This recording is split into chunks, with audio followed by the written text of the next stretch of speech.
Assalamualaikum. Apakah suara insan terdengar? Boleh direspon, teman-teman?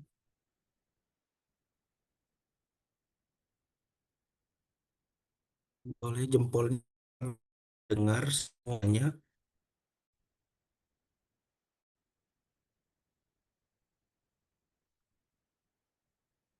Oke. Yang lain gimana nih? Baru admin yang respon. Yang lain apakah terdengar?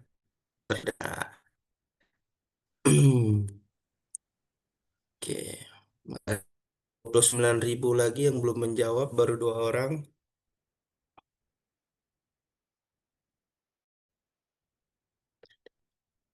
Siap. Oke, sambil menunggu. Oke, sudah ada. Oke,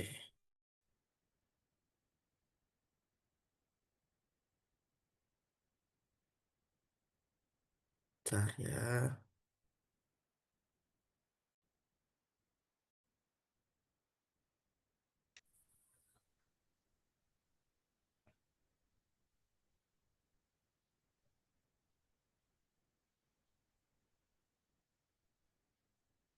Oke.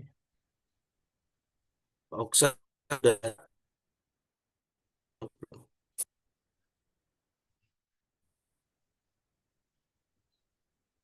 Oke. Kita menunggu pembicara kita. Saya izin sapa-sapa terlebih dahulu pada teman-teman. Selamat malam semuanya. Ini yang udah bergabung 35 orang. Boleh direspon teman-teman dari kota mana aja. Jadi mungkin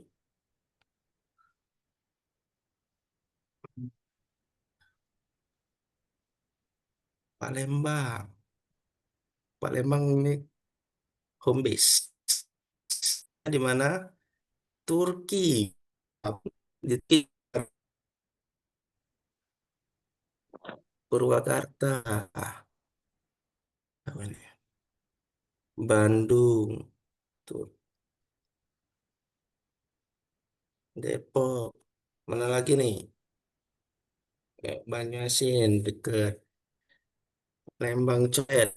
Kenten berarti ya. Wah, di Lombok.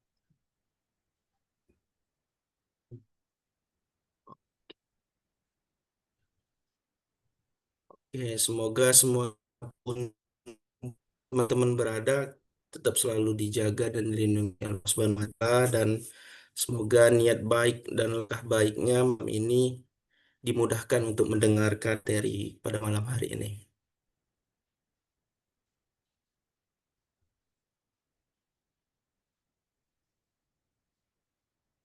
Oke, izin buka ya. Assalamualaikum warahmatullahi wabarakatuh. Bismillahirrahmanirrahim. Alhamdulillahillazi an'ama alaina bi ni'matil Islam. Wa an la ilaha illallah wa asyhadu anna Muhammadar Rasulullah. Allahumma sholli ala sayyidina Muhammad wa ala ali sayyidina Muhammad amma ba'du. Yang pertama, marilah kita panjatkan puji dan syukur kehadirat Allah Subhanahu wa taala, yang mana malam yang berbahagia ini kita masih diberikan rahmat dan hidayahnya kepada kita, karena kita dapat berkumpul bersilaturahmi majelis ilmu Akademi Pranikah yang insya Allah diberkahi oleh Allah Subhanahu wa Ta'ala. Tepat selalu kepada suri tauladan kita adalah Nabi besar kita, yakni Habib Muhammad Sallallahu Alaihi Wasallam, yang sangat kita harapkan syafaatnya di yaum kelak. Allahumma amin. Sebelumnya, Insan ingin mendengar kabar dari teman-teman. Apa semuanya sakit atau saat ini sehat semuanya? Boleh direspon teman-teman. Gimana kabarnya malam ini?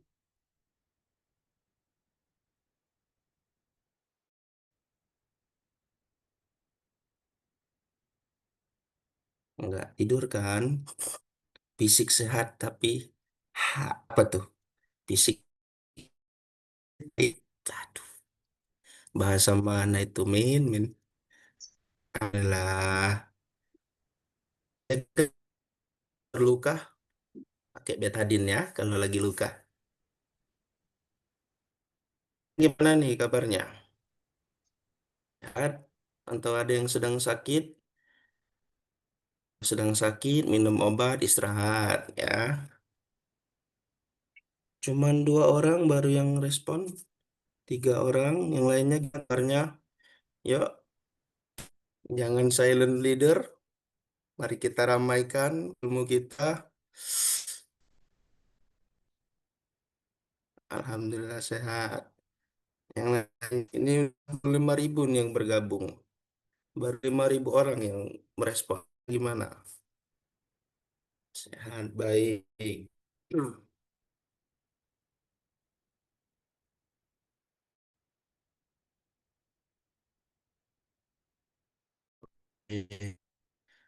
Baru 10.000 yang respon.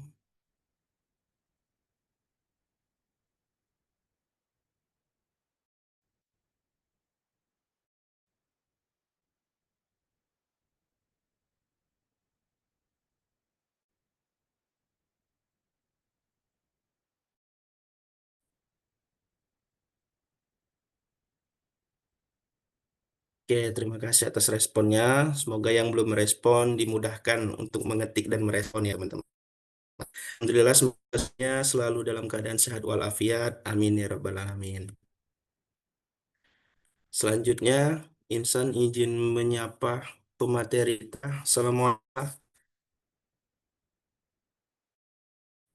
Waalaikumsalam warahmatullahi wabarakatuh. Waalaikumsalam. Keren. Aduh,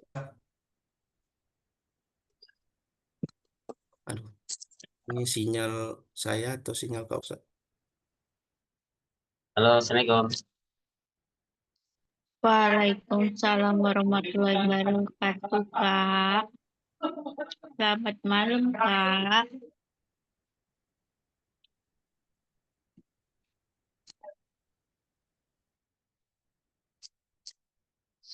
Bang Insan kemana?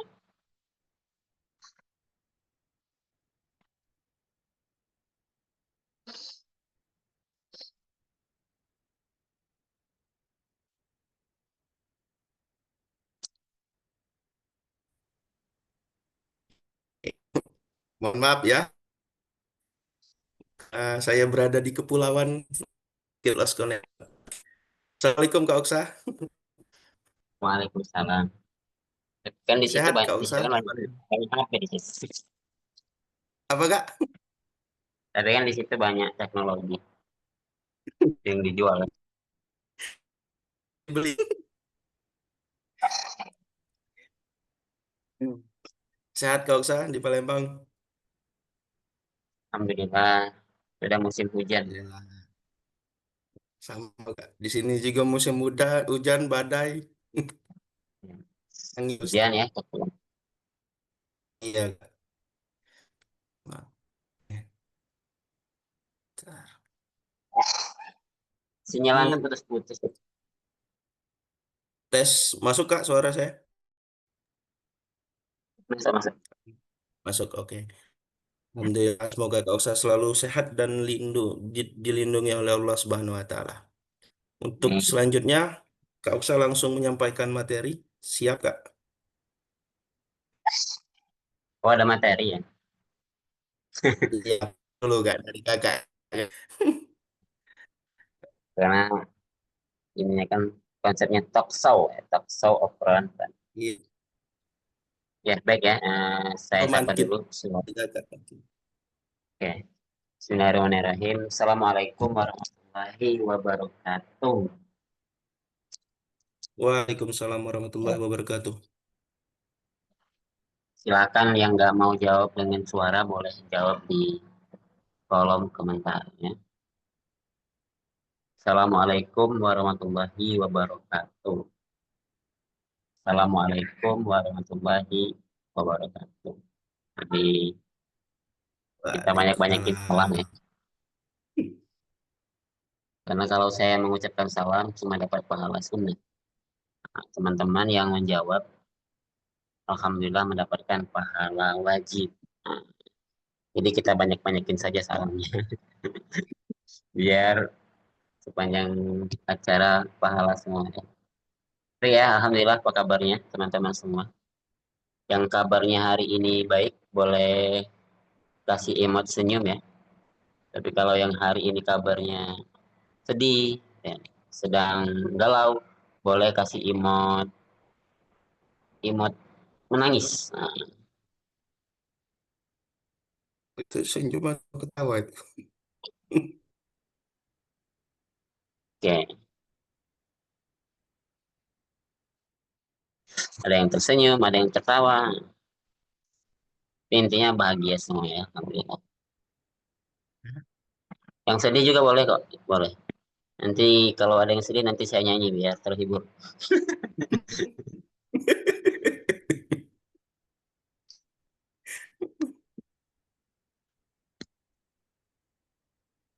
Ya, baik. Alhamdulillah ya. Malam ini rame ya. Ada 45 jiwa-jiwa yang bersedih ya. Jiwa-jiwa yang jomblo. Jiwa-jiwa jomblo. Kalau di Palembang ini lagi musim dingin, jomblo lebih kedinginan lagi. Yang dingin bukan hanya badannya, tapi juga hatinya. Kasihan ya. Jiwa-jiwa yang terluka. Baik ya, Alhamdulillah. Alhamdulillah, Rabbil Alamin. Wassalatu wassalamu ala asrofil anbiya'i wal mursalin wa ala alihi wa sahbihi ajma'in. Asyhadu an la ilaha illallah wa la syarikalah wa asyhadu anna Muhammadan abduhu wa rasuluhu la nabiyya ba'dah. Allahumma shalli ala sayyidina Muhammad wa ala ali sayyidina Muhammad. Alhamdulillah pada malam hari ini kita berjumpa dalam rangka membahas tentang sesuatu yang perlu kita obrolkan, perlu diobrolkan, perlu dibahas. Karena apa? Karena sebelum pernikahan kita perlu membahas ini. Kenapa perlu ya? Karena tahu sendiri ya bahwa pernikahan itu bukan sesuatu yang sebentar. Kalau bisa mulai dari akad sampai dipisahkan oleh ajal ya. Itu yang diharapkan oleh semua orang. Nah, maka ikhtiarnya dimulai sebelum pernikahan. Tentu kalau orang Islam ya menjemput jodohnya dengan ta'aruf. Nah, tapi ta'aruf itu bukan berarti kita nggak bisa bertanya itu kan. Bahkan ta'aruf itu pun bisa batal itu kan. Bisa batal ke proses selanjutnya ketika misalnya ada sesuatu yang ketika bertemu, ketika saling tanya itu ada yang tidak klik gitu ya, ada yang tidak klik, itu nggak masalah. Nah, jadi ta'aruf itu bukan seperti kucing dalam karung, bukan seperti beli kucing dalam karung gitu ya. Tapi kita bisa tahu ya walaupun nggak menyeluruh ya nggak mungkin bisa menyeluruh. Karena yang namanya ta'aruf itu proses yang panjang, proses yang bukan hanya sebelum menikah, bahkan setelah menikah pun tetap ada yang namanya ta'aruf. Dalam artian mengenal ya, mengenal nanti pasangan kita, memahami pasangan kita. Nah, apalagi mengenal perempuan itu cukup sulit gitu ya. Karena kalau ada yang menulis bukunya, itu pasti bukunya sangat tebal sekali, sangat panjang sekali gitu ya. Karena susahnya memahami wanita ya. Tapi kata ada band ya, band zaman dulu itu, ya, bagaimanapun wanita itu ingin dimengerti.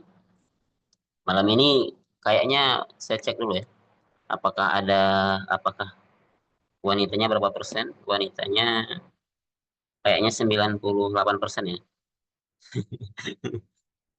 98%. Oke. Nah, jadi pertanyaan-pertanyaan apa saja yang wajib dibicarakan atau obrolan-obrolan apa saja yang perlu diobrolkan ketika nanti proses ta'aruf atau ketika akan memutuskan untuk melanjutkan hidup bersama dia ataukah mundur gitu kan, tidak jadi melanjutkan hidup bersama dia. Ada banyak hal sebenarnya. Jadi ini pertanyaan-pertanyaan ataupun obrolan-obrolan itu tidak tidak ada template-nya, tidak ada formatnya. Tergantung setiap orang bisa jadi berbeda-beda. Nah, maka tergantung daripada visi misi pernikahan dia ingin seperti apa. Nah, itu nanti terkait ke pertanyaan, ke obrolan dan seterusnya. Nah, tapi minimal ya kalau nanti ada yang menjalani proses ta'aruf, itu minimal ya dia nggak akan diam-diaman karena bingung mau nanya apa gitu. Minimal udah tahu lah dan mau nanya apa. Ya setidaknya kalau saya tuliskan ya banyak pertanyaannya, ada belasan pertanyaan. Nah, tapi nanti ini tidak wajib untuk dijadikan template gitu kan. Kalau dianggap penting ya silahkan dicatat gitu kan. Kalau nggak penting ya nggak usah. Misalnya ya kita perlu bertanya tentang riwayat keluarga. Riwayat keluarga tentang pasangan, calon pasangan gitu. Atau calon istri atau calon suami.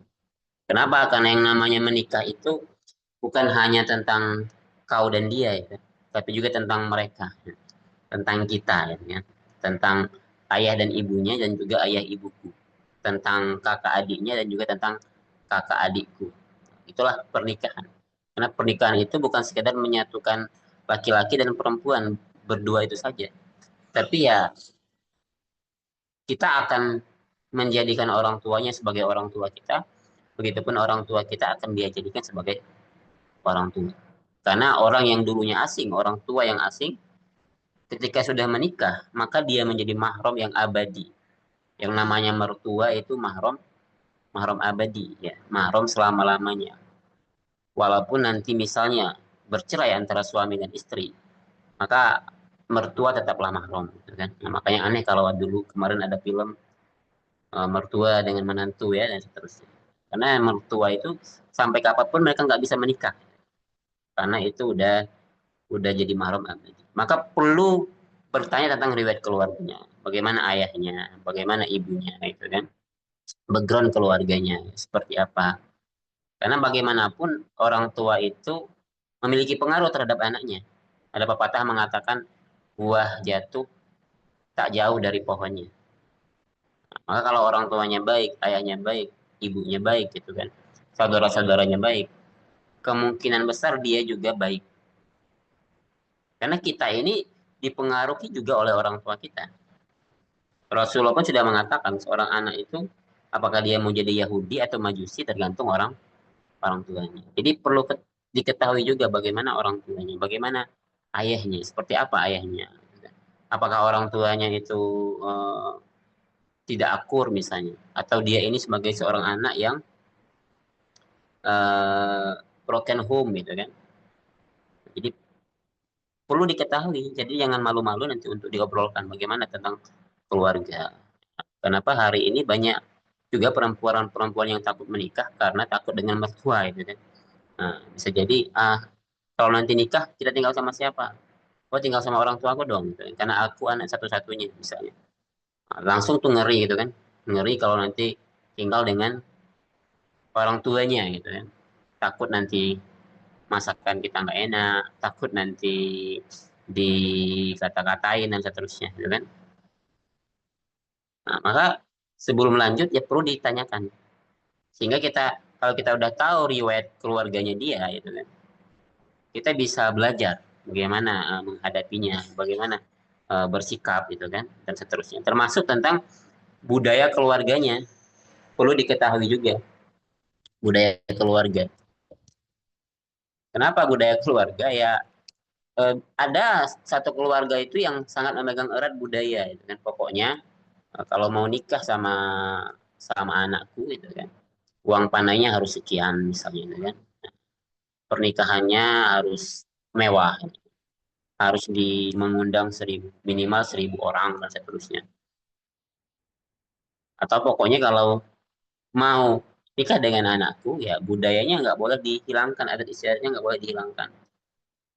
Nah, masalahnya kadang-kadang adat istiadat itu bertentangan dengan syariat. Ada yang bertentangan dengan syariat, kepercayaan-kepercayaan lama, mitos-mitos dan seterusnya.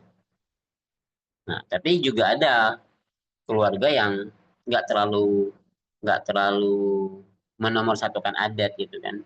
Yang penting kebahagiaan anak-anaknya. Ada juga seperti itu.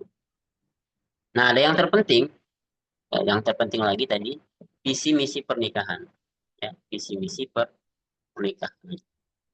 Kenapa? Karena eh, kita itu menikah itu tadi saya katakan ibadah yang lama, ibadah yang lama. Nah, maka perlu menyamakan visi, ya, menyamakan visi. Karena kalau kita naik perahu atau naik kapal itu ya, kalau arahnya berbeda, kita pengen ke utara, terus yang lain pengen ke selatan, itu nanti nggak akan sampai, nggak tahu sampainya kemana itu. Karena beda beda arah. Maka disinilah perlu menyamakan visi. Kita perlu tahu apa visinya itu ya. Visi pernikahannya apa. Jadi visi itu tujuan ya, sedangkan misi itu cara untuk mencapai tujuan itu. Misalnya visi pernikahannya ingin mudah untuk masuk surga, ya itu visi misalnya. Nah, kalau visinya udah surga, insya Allah berarti untuk menuju ke situ tentu arah-arah yang menuju ke surga, termasuk nanti keturunan ke bawah-bawahnya, cara mendidik anaknya, ya dan seterusnya. Karena visinya udah surga, visinya udah akhirat, gitu. Visinya udah akhirat. Nah, maka ini perlu dipertanyakan. Karena kalau orang biasa, ya, visinya ya biasa aja itu kan. Ya, visinya biasa aja. Jadi disamakan dulu visinya. Ya. Atau kalau berbeda ya kenapa visinya seperti itu? Bagaimana kalau visi aku seperti ini gitu kan? Ya, bisa di bisa disamakan. Jadi penting banget ya untuk menyamakan visi misi ini.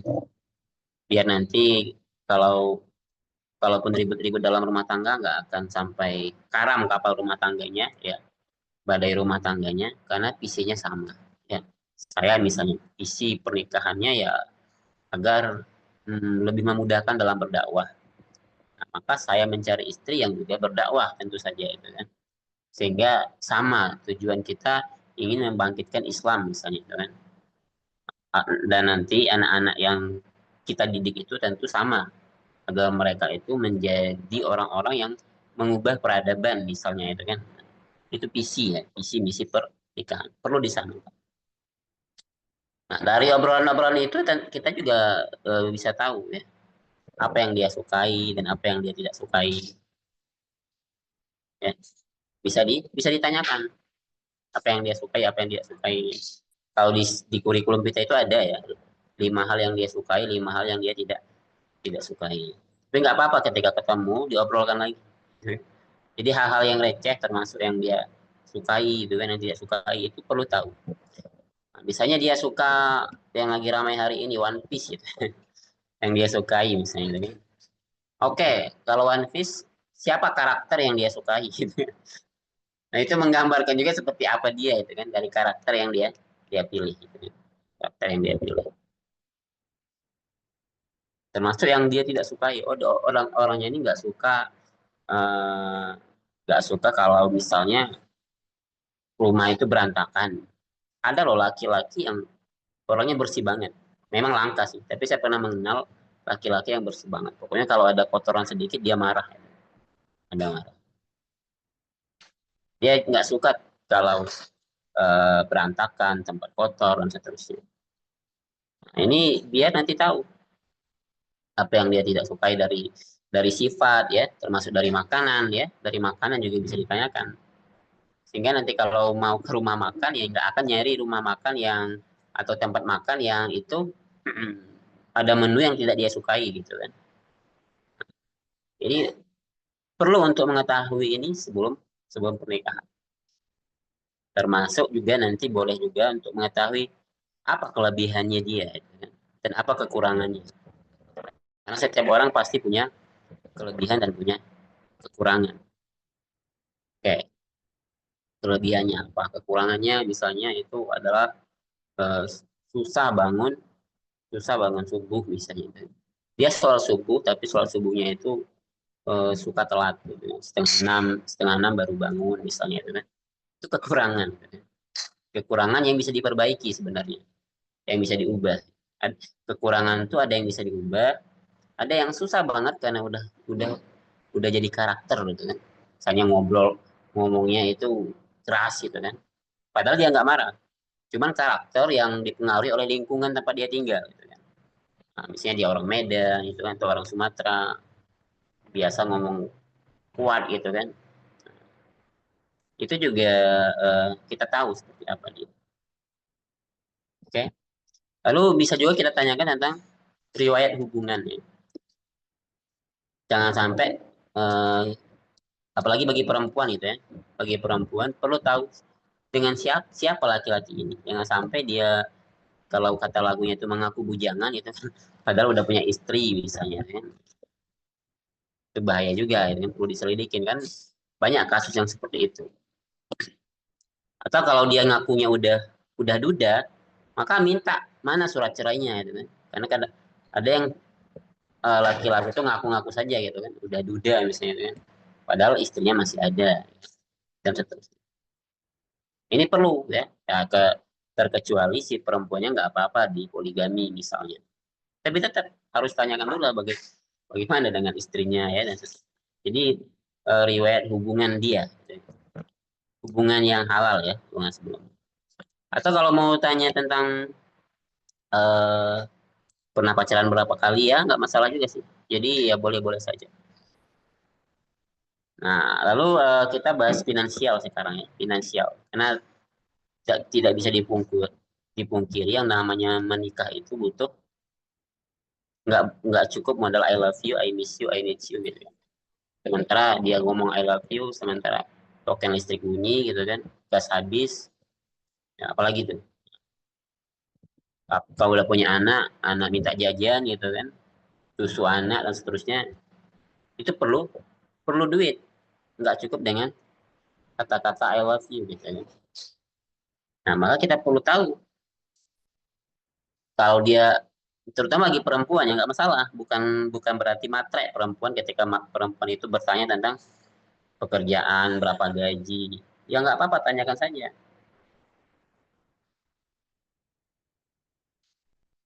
Termasuk kalau dia kerja ada nggak selain penghasilan dari gajinya, ada nggak penghasilan alternatif dari penghasilan yang lain. Jadi kita tahu gambaran, oh ternyata satu bulan dia ini penghasilannya 5 juta misalnya. Kalau 5 juta ya cukup lah misalnya ya. Nggak apa-apa gitu ya. Karena memang tugas seorang suami itu nanti adalah koam ya. Suami itu adalah koam. Disebut koam itu karena dia punya kewajiban menafkahi. Salah satunya karena dia punya kewajiban menafkahi. Oke. Nah, oke mungkin gajinya sekarang kecil ya misalnya. Gajinya kecil. Bahkan UMR pun nggak sampai. Tapi kita bisa lihat, kita bisa tanyakan, apakah dia punya punya target, punya keinginan gitu kan, atau punya rencana ya, bagaimana caranya agar ke depan punya penghasilan yang lebih, itu nggak apa-apa juga ditanyakan. Karena tadi ya penting, apalagi zaman sekarang itu ya, kalau eh, apa-apa itu butuh butuh duit semua. Ya. Kalau mau lebih mudah, gitu kan, perlu yang nama duit untuk urusan rumah tangga saja, itu ya perlu duit. Perlu nyetok beras, perlu nyetok bahan-bahan untuk masak dan segala macam yang setiap setiap harinya harus ada gitu. Itu untuk rumah tangga. Belum kita ngomongin tentang di luar itu gitu kan. Kalau nanti udah punya anak, tentu pengen anaknya masuk di sekolah yang terbaik gitu kan dan seterusnya. Nah, maka walaupun gajinya sekarang kecil, tapi kita lihat apakah dia ini seorang pekerja keras gitu kan. Orang yang nggak nggak berdiam diri atau nggak mencukupkan diri dengan alasan ini udah cukup deh karena inilah rizkiku, ini rizkiku, Allah kasihnya segini ya udah gitu. Sementara dia nggak mau berusaha, nggak mau berikhtiar gitu kan. Sementara dia masih sempet sempet main game gitu kan, masih sempat mancing dan seterusnya. Dalam artian ya kalau bahasa kasarnya lazy gitu ya, malas gitu kan. Nah, tapi mengatasnamakan ini takdirku gitu kan dan seterusnya. Nah, maka perlu dinilai juga dari sisi seperti itu. Nah, karena jangan salah ya, banyak juga rumah tangga ya benar. Rumah tangga itu banyak yang akhirnya pisah gara-gara KDRT. Ada yang tahu nggak KDRT apa? Coba yang masih dengar, yang masih nyimak, tulis di kolom komentar apa KDRT. Top Jerami. Silakan ditulis kekerasan dalam rumah tangga. Oke, lagi ada jawaban yang berbeda? Nanti saya kasih kopi.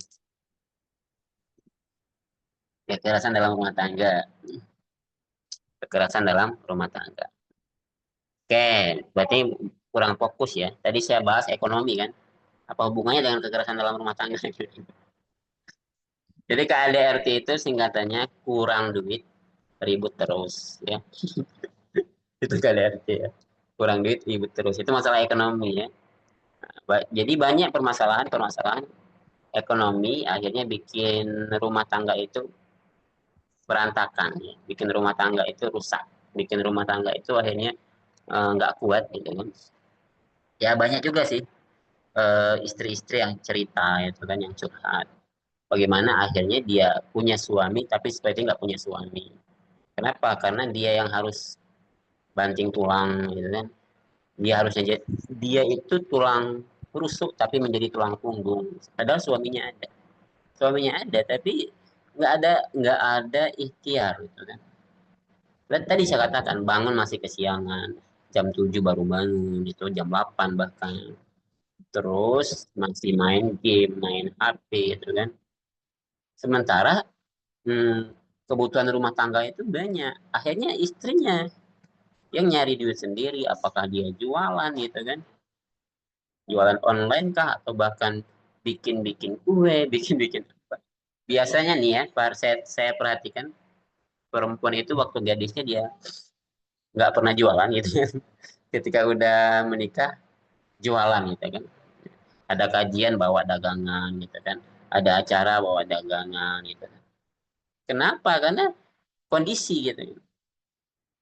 Ya kalau suaminya udah bekerja, udah ikhtiar, tapi Allah kasih, tapi rezekinya belum dikasih yang banyak, kita maklumi gitu kan. Tapi masalahnya yang sering para istri curhat itu adalah suami-suaminya ini nggak ada semangat dalam mencari mencari nafkah. Nah, maka seringkali disalahkan agamanya misalnya. Sudah saya bilang jangan cari suami yang rajin ngaji, yang rajin ikut taklim. Itu pemalas. Yang disalahkan agamanya. Padahal dalam Islam, seorang suami yang baik itu ya dia tahu dia harus memberikan nafkah terbaik untuk keluarganya. Bahkan banyak sekali motivasi-motivasi kerja yang Rasulullah sampaikan. Misalnya, barang siapa yang siang harinya lelah untuk mencari nafkah demi keluarganya, maka di malam harinya Allah hapuskan dosa-dosanya. Lalu Rasulullah pernah mencium tangan seorang sahabat yang setiap hari kerjanya adalah memukul, menghancurkan batu gitu kan. Maka tangannya kasar, Rasulullah cium lalu Rasulullah katakan, tangan inilah yang nanti akan masuk ke dalam surga. Artinya Islam nggak pernah gitu kan menyuruh atau ada dalilnya bahwa kita itu harus malas gitu kan, laki-laki itu malas atau fokus saja kepada akhirat, fokus saja kepada agama, nggak kayak gitu gitu kan. Karena bahkan dalam doa pun kita diajarkan gitu kan. Rabbana atina fid dunya hasanah wa fil akhirati hasanah wa qina azabannar. Jadi kebaikan dunia didapatkan dan kebaikan kebaikan akhirat juga didapatkan. Jadi nggak ada gitu kan, nggak ditinggalkan dunia ini. Dalam surat Al-Qasas ayat 77 ya Allah sampaikan, memang tujuan akhir kita itu akhirat, tapi kata Allah jangan lupakan duniamu. Al-Qasas ayat 77, jangan lupakan bagian daripada duniamu.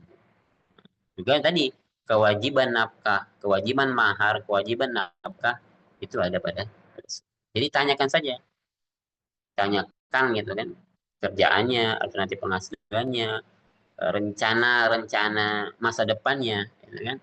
Apa rencananya? Kalau sekarang bekerja dengan gaji 2 juta misalnya, ke depan ada rencana apa nih? Gak apa-apa ditanyakan itu. Ditanyakan. Itu tadi ya saya katakan penting. Jadi carilah suami yang mau berusaha, yang tidak mencukupkan diri itu kan. Apalagi mempunyai pemahaman Jabariyah. Pemahaman Jabariyah itu apa-apa menyalahkan takdir gitu kan. Apa-apa ini semua karena Allah gitu kan. Ya di satu sisi kalau untuk kebaikan sih bagus ya. Kalau untuk ujian bagus misalnya. Kita dapat kesedihan, kita katakan ini karena Allah. Tapi kalau misalnya kita ikut tes gitu kan, lalu nggak lulus, tapi kita belajarnya nggak maksimal ya, belajarnya nggak ada, bahkan bahkan besoknya ujian, malamnya nonton film ya, nonton One Piece atau nonton drama Korea, terus nggak lulus, terus kita katakan ini karena Allah, gitu. Ini ujian dari Allah, yang nggak nyambung gitu, nggak nyambung. Nah, makanya perlu memahami takdir yang pemahaman takdir yang benar gitu kan. Kalau memahami takdirnya yang salah ya sama, seorang pelacur pun akan mengatakan ini adalah takdirku, aku menjadi seorang pelacur itu. Nah, pemahamannya yang salah. Oke, termasuk juga ya bagi para perempuan ya, tanyakan juga apakah dia punya hutang atau tidak. Nah, jadi apalagi sekarang ya, zaman sekarang zaman pinjol. Kalau antum buka aplikasi itu, iklan pinjol keluar terus ya. Dari yang mudah cash, ini cash itu kan, banyak cash-cashnya gitu kan. Aplikasi pinjaman online. Nah, jangan sampai calon suami atau bahkan ya calon istri juga bisa sih. Karena sekarang dipermudah, cukup kirim KTP gitu kan dapat pinjaman ya. Tapi itu pinjaman yang statusnya riba. Riba itu dosa dosa besar. Jadi perlu tahu apakah dia punya hutang dan terjerat riba. Hmm. Ngeri ya, jangan sampai menikah dengan orang yang punya hutang riba. Hutang riba ya. Kalau hutang karena kebutuhan masih dimaklumi lah. Tapi kalau hutang riba itu jangan banget ya, jangan banget. Karena ngeri ya. Riba itu kata Allah dalam surat Al-Baqarah ayat 275 ya. Itu sama seperti berperang dengan Allah dan Rasulnya. Jadi jauhi ya calon suami atau calon istri bahkan yang dia itu punya hutang riba. Nah, lalu apalagi yang perlu dibahas? Ya, tentang agama ya. Jadi kalau tadi kita ngomongin tentang pekerjaan, tentang keluarga, tentang eh, dirinya sendiri, ya, apa yang dia sukai, apa kelebihannya. Agamanya juga perlu kita ketahui. Bukan agamanya apa, kita pasti tahu agamanya Islam. Tapi ya pemahaman agamanya. Nggak apa-apa, diobrolkan, dites gitu kan. Jadi beri pertanyaan tentang pemahaman agama. Misalnya, siapa Nabi setelah Nabi Isa? Jangan salah, walaupun pertanyaannya sederhana, ketika saya lihat itu ada video itu yang cukup ramai dulu, itu banyak yang nggak tahu loh. Siapa ya gitu kan Nabi setelah Nabi Isa gitu kan. Itu pemahaman itu pelajaran yang basic gitu kan, yang basic banget. Itu nggak tahu. Kalau yang itu saja nggak tahu, ya gimana dia mau tahu tentang riba, mau tahu tentang muamalah yang benar, muamalah yang salah. Hal-hal yang basic saja dia tidak tahu. Jadi nggak apa-apa tanyakan pemahaman dia tentang agama seperti apa. Ya, tadi jangan sampai orang memahami agama itu salah tadi. Punya pemahaman pemahaman yang jabariyah tadi, ya. Jabariyah itu. Jadi menganggap semuanya ini dari Allah. Atau pemahaman Mu'tazilah. Mu'tazilah itu pemahaman yang merasa semuanya karena dia. Dia sukses karena dia berhasil karena dirinya sendiri. Nah, itu juga salah. Jadi perlu kita ketahui seperti apa dia. Atau pemahaman tadi yang yang fokus ke akhirat saja itu nggak apa-apa nggak bekerja itu kan. Akhirnya fokusnya hanya ke agama saja gitu kan, hanya ke agama. 100 100% dakwah saja misalnya, ya nggak bisa. Nah, jadi perlu kita ketahui tentang pemahaman. Jadi walaupun orang itu sudah ngaji, dia udah ngaji, udah belajar Islam, tetap tetap perlu kita ketahui bagaimana pemahaman agama. Karena kan orang kan beda-beda. Nah, bisa bisa ribut nanti kalau pemahaman agamanya beda ya. Satunya bilang musik itu haram itu kan, satunya bilang nggak apa-apa ya. Misalnya itu kan. Akhirnya ya nanti ya satunya dengerin musik, satunya nanti ya ngancurin, dihancurin handphone itu karena ada musiknya misalnya. Nah, maka perlu menyamakan lah setidaknya itu. Walaupun itu adalah hilafiyah, Tapi jangan sampai ya, kalau bisa jangan ya menikah dengan yang berbeda ya, secara seperti itu. Nanti bisa ribut. Satunya mengatakan tidak boleh mengkritik pemerintah, satunya senantiasa mengkritik pemerintah misalnya. Itu kan nanti akan bertentangan. Nggak kompak akhirnya itu, nggak kompak. Jadi perlu perlu diketahui tentang pemahaman pemahaman agamanya. Makanya saya katakan kalau bukan hanya seisa agama ya, tapi juga kalau bisa satu pengajian itulah minimal ya. Sehingga tidak akan ada cekcok dan seterusnya. Karena banyak juga kasus-kasus tadi, kasus-kasus perceraian tadi karena perbedaan-perbedaan seperti itu tadi. Ada ya, akhirnya mereka berpisah. Gitu kan. Ya suaminya melarang untuk ikut ikut demo walaupun itu demo Palestina ya, dia katakan nggak boleh. Nah, sementara istrinya sebelum nikah udah sering ikut-ikut aksi seperti itu. Akhirnya eh, nggak sepakat, akhirnya pisah misalnya kan seperti itu. Jadi kita perlu mengetahui tentang pemahaman pemahaman pemahaman agamanya. Nah, gimana kalau dia nggak ngaji kemana-mana, nggak ikut apa-apa ya? Tetap perlu diketahui juga pemahaman agamanya. Bagaimana sholatnya, nah, ya kan? Nah, ini sholat ini sesuatu yang dasar, harusnya udah selesai masalah sholat. Ini kalau masalah sholat sendiri belum selesai, gimana dengan masalah yang lainnya? Maksudnya itu ya sholat itu udah, pokoknya 5 waktu gitu kan. Bukan lagi menjadi sesuatu yang nanti diungkit-ungkit terus. Karena ada juga orang yang bercerai gara-gara istrinya bawel gitu kan. Setiap maghrib, isya itu nyuruh suaminya sholat. Suaminya nggak mau. Nah itu, kayaknya ribut gitu kan. Maka hal-hal yang seperti ini ya dipertanyakan sekarang, ya. Diobrolkan sekarang. Nah, termasuk juga bisa dites tes bacaan Qur'annya ya. Itu kalau dianggap penting. Kalau nggak dianggap penting ya nggak apa-apa. Nanti misalnya nggak apa-apa lah ya bacaan Qur'annya masih salah-salah. Nanti kita perbaiki sama-sama. Nanti kita datangkan guru tahsin gitu kan. Kita belajar sama-sama misalnya. Ya boleh juga. Nah, tapi kalau misalnya ada di sini yang memperhatikan banget tuh tajwid segala macam gitu kan. Tentu nggak apa-apa kalau mau tes gitu. Tapi kalau dianggap nggak masalah nanti bisa diajarin setelah menikah juga nggak apa-apa. Oke, termasuk nanti bisa ditanyakan juga kalau dia dia apakah dia suka baca buku. Nah, karena kalau dia suka baca buku berarti minimal dia punya punya pengetahuan. Kalau dia suka baca buku, buku apa yang dia suka gitu kan.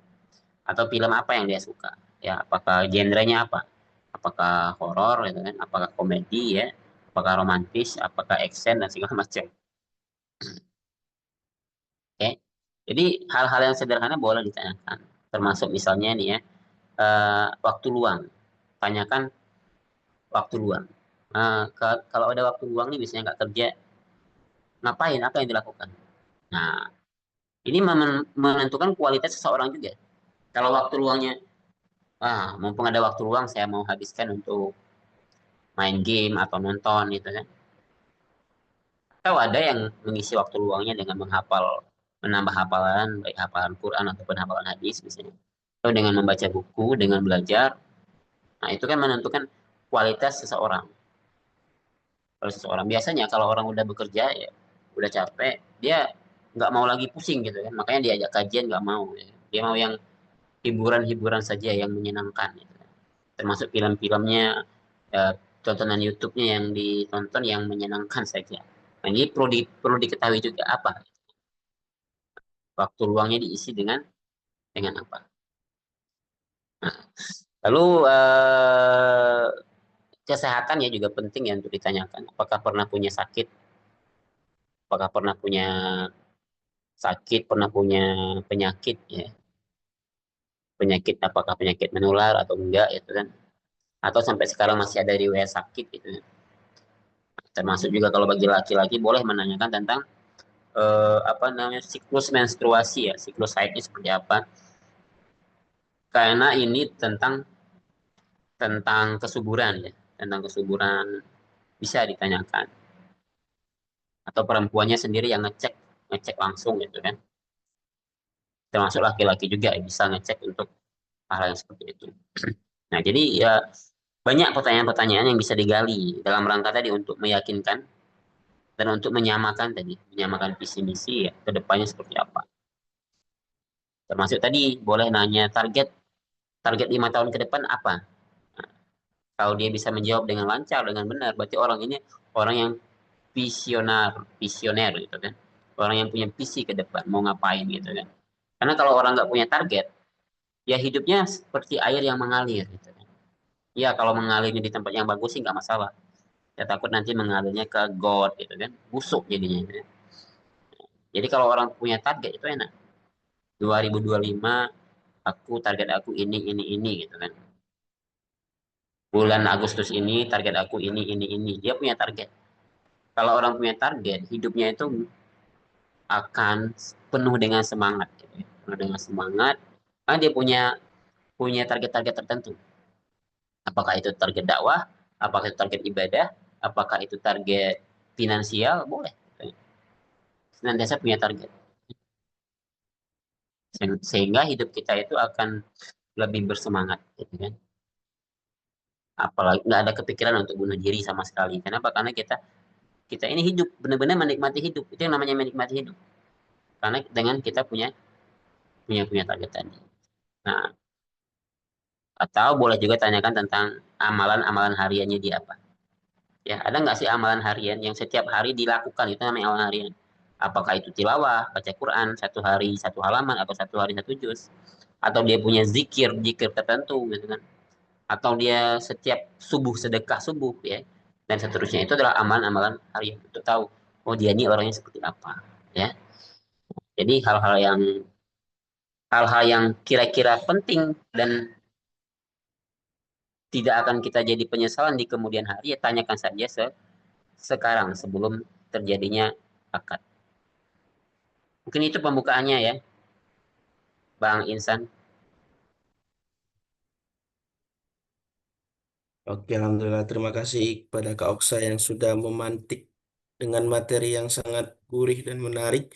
Insan menyatat di sini ada sekitar 11, yaitu riwayat keluarga, misi pernikahan, apa yang dia sukai dan tidak disukai, kelebihan kekurangan, riwayat hubungan, riwayat penyakit, finansial, pekerjaan agama, target 5 tahun ke depan, dan amalan atau kesehariannya. Semoga apa yang disampaikan Kak Oksa menjadi amal jariah untuk Kak Oksa. Amin ya Rabbal Alamin. Selanjutnya, diarahkan kepada teman jika ada kegalauan atau kegelisahan yang ingin ditanyakan, boleh kita diskusikan. Insan di sini mengutamakan yang raise hand ya.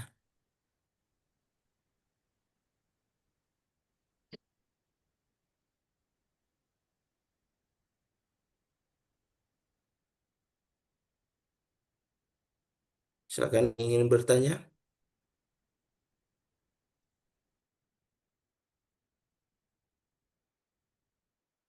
Bentar. Oke, sepertinya masih menyiapkan pertanyaan.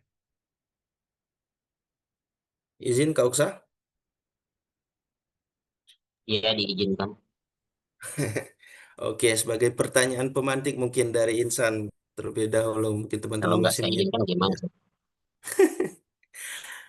Oke, mungkin pertanyaan sederhana, namun ini mungkin apa namanya sering terjadi terkait dengan Pilihan tadi peristiwa apa? masa lalu. Apa Kak? Pilihan ganda nggak pertanyaannya biar mudah. Oh, nah, esai Kak. Jadi pertanyaannya ini tentang peristiwa masa lalu yang mungkin ya fase sebelum seseorang itu hijrah atau sekarang sudah hijrah. Nah, terkadang kan kita melihat dalam tanda kutip banyak terjadi kasus terpecah belahnya rumah tangga itu karena ketidakjujuran atau seorang itu sulit sulit menerima masa lalu yang belum diketahui. Nah, dalam tanda kutip masa lalu ini mungkin lebih ada yang negatif, aib lah gitu kan. Nah, dalam pandangan Islam mungkin bagaimana cara apa namanya? Maksudnya sopankah kita untuk bertanya tentang masa lalu seseorang? Itu pertanyaan dari segi apa maksudnya kita yang bertanya. Nah, kalau dari segi yang kita untuk bercerita, terkadang kita takut untuk mengatakan sesuatu karena dalam ya Allah pun menyembunyikan aib kita kan. Di satu sisi kita ingin mengumbar aib tersebut agar terlihat apa namanya terang benderang apa yang pernah terjadi. Nah, menurut kau gimana itu pendapatnya kan tentang masa lalu itu, peristiwa? Iya, ya. Jadi Hmm. semua orang pasti punya masa lalu. Makanya ada lagunya masa lalu biarlah masa lalu. Karena memang semua orang itu pasti punya punya masa lalu. Masa lalu yang negatif ada, masa lalu yang positif juga ada. Karena manusia bukan robot ya. Kalau robot kan tergantung apa program yang dibikin. Programnya dibikin seperti ini, maka jadilah seperti itu. Kalau manusia enggak, manusia dikasih oleh Allah akal, dikasih oleh Allah juga hawa nafsu ya. Sehingga memungkinkan manusia itu punya potensi untuk menjadi di masa lalunya itu untuk menjadi orang baik atau bahkan orang jahat gitu, kan. Untuk dia taat atau untuk bermaksiat. Itu yang pasti. Jadi semua manusia ketika dia melakukan kesalahan itu wajar itu kan. Ketika dia melakukan kebaikan itu juga sudah semestinya. Nah, jadi semua orang itu pasti punya punya masa lalu. Nah, apakah sopan kalau kita bertanya tentang masa lalu seseorang gitu kan? Masa lalu seseorang. Kalau kita anggap itu penting untuk kita, ya, kalau menurut kita penting, ya nggak apa-apa ditanyakan saja. Jadi kalau menurut kita itu berpengaruh dengan akan mempengaruhi dengan kehidupan berumah tangga, ya, bisa ditanyakan, nggak masalah. Maka dari saya katakan dalam proses ta'aruf itu tidak harus jadi pernikahan, bisa jadi gagal, gitu, bisa jadi batal. Maka yang tahu apakah kalau saya bertanya ini itu perlu atau tidak, ya sang penanya itu sendiri. Nah, jadi kalau kira-kira nggak perlu ya nggak usah nggak usah ditanyakan. Ya. Nggak ada hubungannya. Apalagi sudah menerima dia yang sekarang, ya kan? Menerima dia yang sekarang.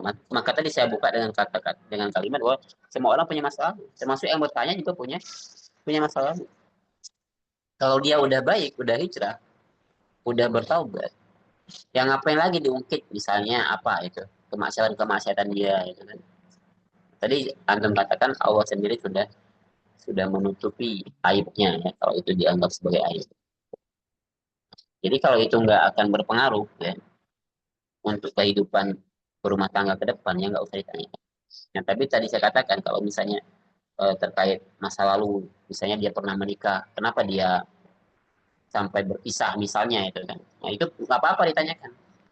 Sehingga kita bisa tak menilai oh seperti itu ya. Kenapa dia sampai akhirnya eh, rumah tangganya itu hancur. Misalnya seorang perempuan taaruf dengan seorang duda misalnya kan. Itu penting untuk ditanyakan. Penting untuk ditanyakan. Tapi kalau masa lalu apalagi masa lalu yang udah lama banget ya bisa jadi itu hanya sekedar cinta monyet dan segala macam gitu kan. Apakah punya mantan misalnya itu? Bisa jadi semua orang punya mantan, tapi kan mantan itu kan ada yang mantan itu hanya sekedar mantan-mantanan saja karena sekedar jatuh cinta, cinta monyet dan seterusnya.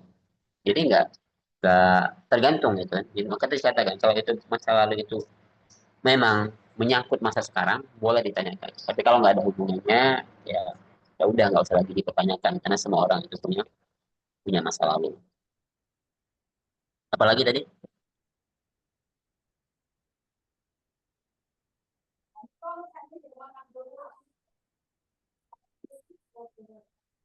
Sorry, sorry. Sebagai kita yang misalkan nggak ditanya tapi apa namanya langsung berkata jujur gitu kak, berkata Ya, jujur terhadap calon. ya itu pilihan ya, itu pilihan. Untuk apakah mau mengatakannya ataukah tidak. Maksudnya nggak ada ketentuan gitu kan. Jadi itu pilihan. Jadi kalau antum anggap itu penting untuk disampaikan, jangan sampai nanti dia tahu setelah pernikahan. Lebih baik aku sampaikan sekarang.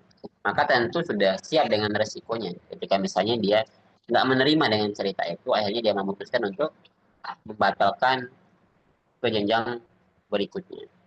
Jadi kalau udah siap untuk menceritakan masa lalu ya, termasuk keburukan dan segala macam, ya berarti juga harus siap dengan konsekuensinya. Nah, tapi jangan khawatir ya, karena nggak semua orang itu menilai daripada masa lalu. Ada yang mengatakannya udah nggak apa-apa, saya juga punya masa lalu kok. Yang penting kamu yang sekarang, gitu kan. Bukan masa lalumu. Nah, jadi masa lalumu ya dialah jadi masa lalu, masa depan engkau bersama. Gila. Oke, terima kasih Kak Usna. Oke, apa namanya? Berlanjut dari pertanyaan Insan di sini ada Insan bacain ya Kak dari kolom chat. Ada pertanyaan dari Mbak Tasya Rizky Agustiani yang berhubungan dengan pertanyaan Insan. Kalau misalnya di awal bilang terima masa lalu, tapi pas udah lama nikah diungkit lagi, gimana?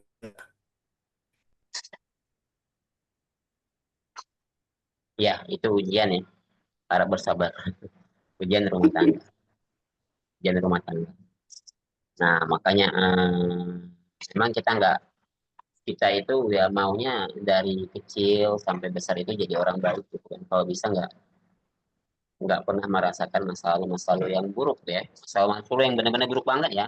Misalnya pernah berzina, misalnya pernah apa ya, ya maksiat yang besar lah, maksiat yang besar. Tapi kalau cuma sekedar maksiat-maksiat kecil ya itu dimaklumi, bukan dimaklumi ya. Maksudnya wajar gitu kan. Apalagi dalam kondisi sistem kehidupan hari ini yang bukan sistem kehidupan Islam. Ya, seperti ini. Nah, jadi kalau misalnya ketika sebelum menikah dia katakan nggak apa-apa, aku terima masa lalumu, gitu kan. Tapi ternyata setelah lama menikah dia ungkit-ungkit lagi. Ya tadi kata yang pertama itu adalah ujian ya, ujian, ujian bagi yang tadi diungkit-ungkit lagi masa lalunya. Yang kedua itu ya dosa bagi orang yang mengungkit masa lalu tadi. Karena dia udah bilang, udah menerima masa lalu, tapi ketika dia marah, ketika dia emosi, dia ungkit lagi, dia ingat-ingat lagi tentang tentang itu. Nah, makanya juga perlu untuk punya mengendalikan emosional gitu. Sehingga walaupun kita marah itu nggak sampai nyakitin gitu, nggak sampai nyakitin. Apalagi sampai kamu sih dulunya kayak gini, dulunya kamu nggak bener, dulunya begini, dulunya begitu. Ya, padahal kemarin bilangnya mau terima masa lalu. Nah, ya udah itu adalah ujian ya. Mungkin itu Bang Iksan. Oke. Lanjut Insan bacain pertanyaan selanjutnya dari Mbak Astri Febrianti. Izin bertanya Kak, bagaimana kalau calon pasangan kita lebih mementingkan pendidikannya dibandingkan dengan hubungannya sendiri? Dan bagaimana menanggapi laki-laki yang super dingin? Aduh, kulkas ini. Kulkas ya. Monggo Kak. Ya.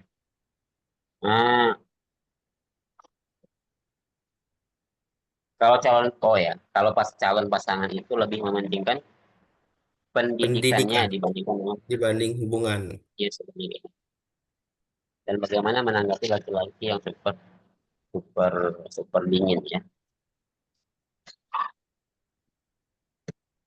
Maksudnya gimana sih pendidikannya itu? Maksudnya dia mau cari calon yang pendidikannya sama atau dia ini masih kuliah atau seperti apa dibandingkan Mbak dengan Astri bisa on mic untuk memperjelas pertanyaan.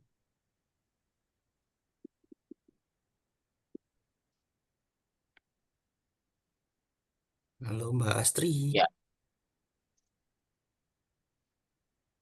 Dan bagaimana Nampaknya menanggapi laki-laki yang super dingin Kak? Ya, terima kasih. Wah, ini perlu ke psikolog gitu ya. Orang yang ngerti tentang psikologi seseorang gitu kan. Kalau ada laki-laki yang super dingin, yang pasti enak ya. Di rumah itu nggak perlu beli kipas angin atau beli AC lagi karena laki-lakinya udah dingin.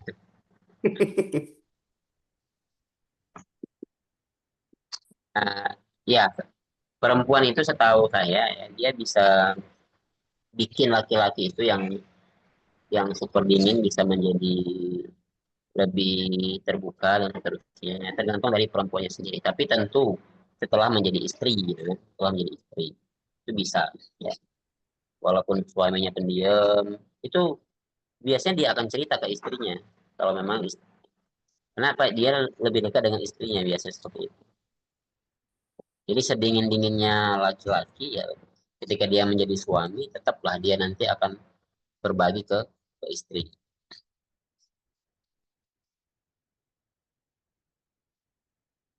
Oke, yang tentang pendidikan tadi saya belum ini karena pendidikan dengan hubungan, pendidikan dengan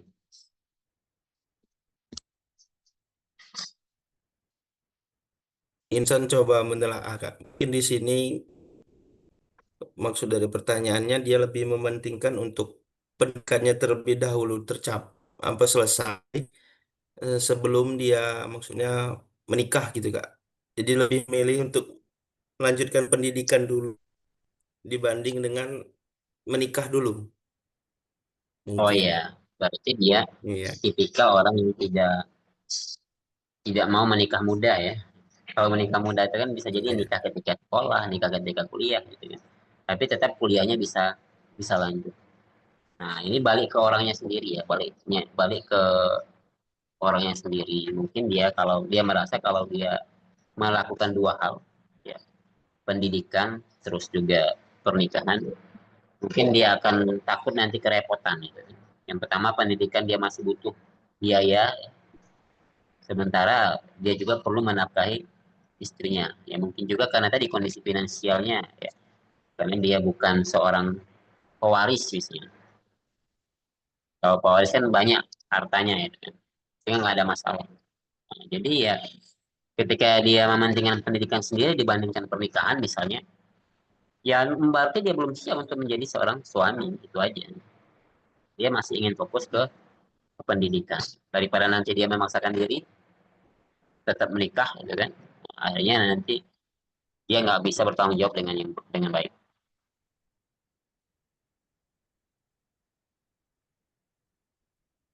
Oke. Cukup Kak?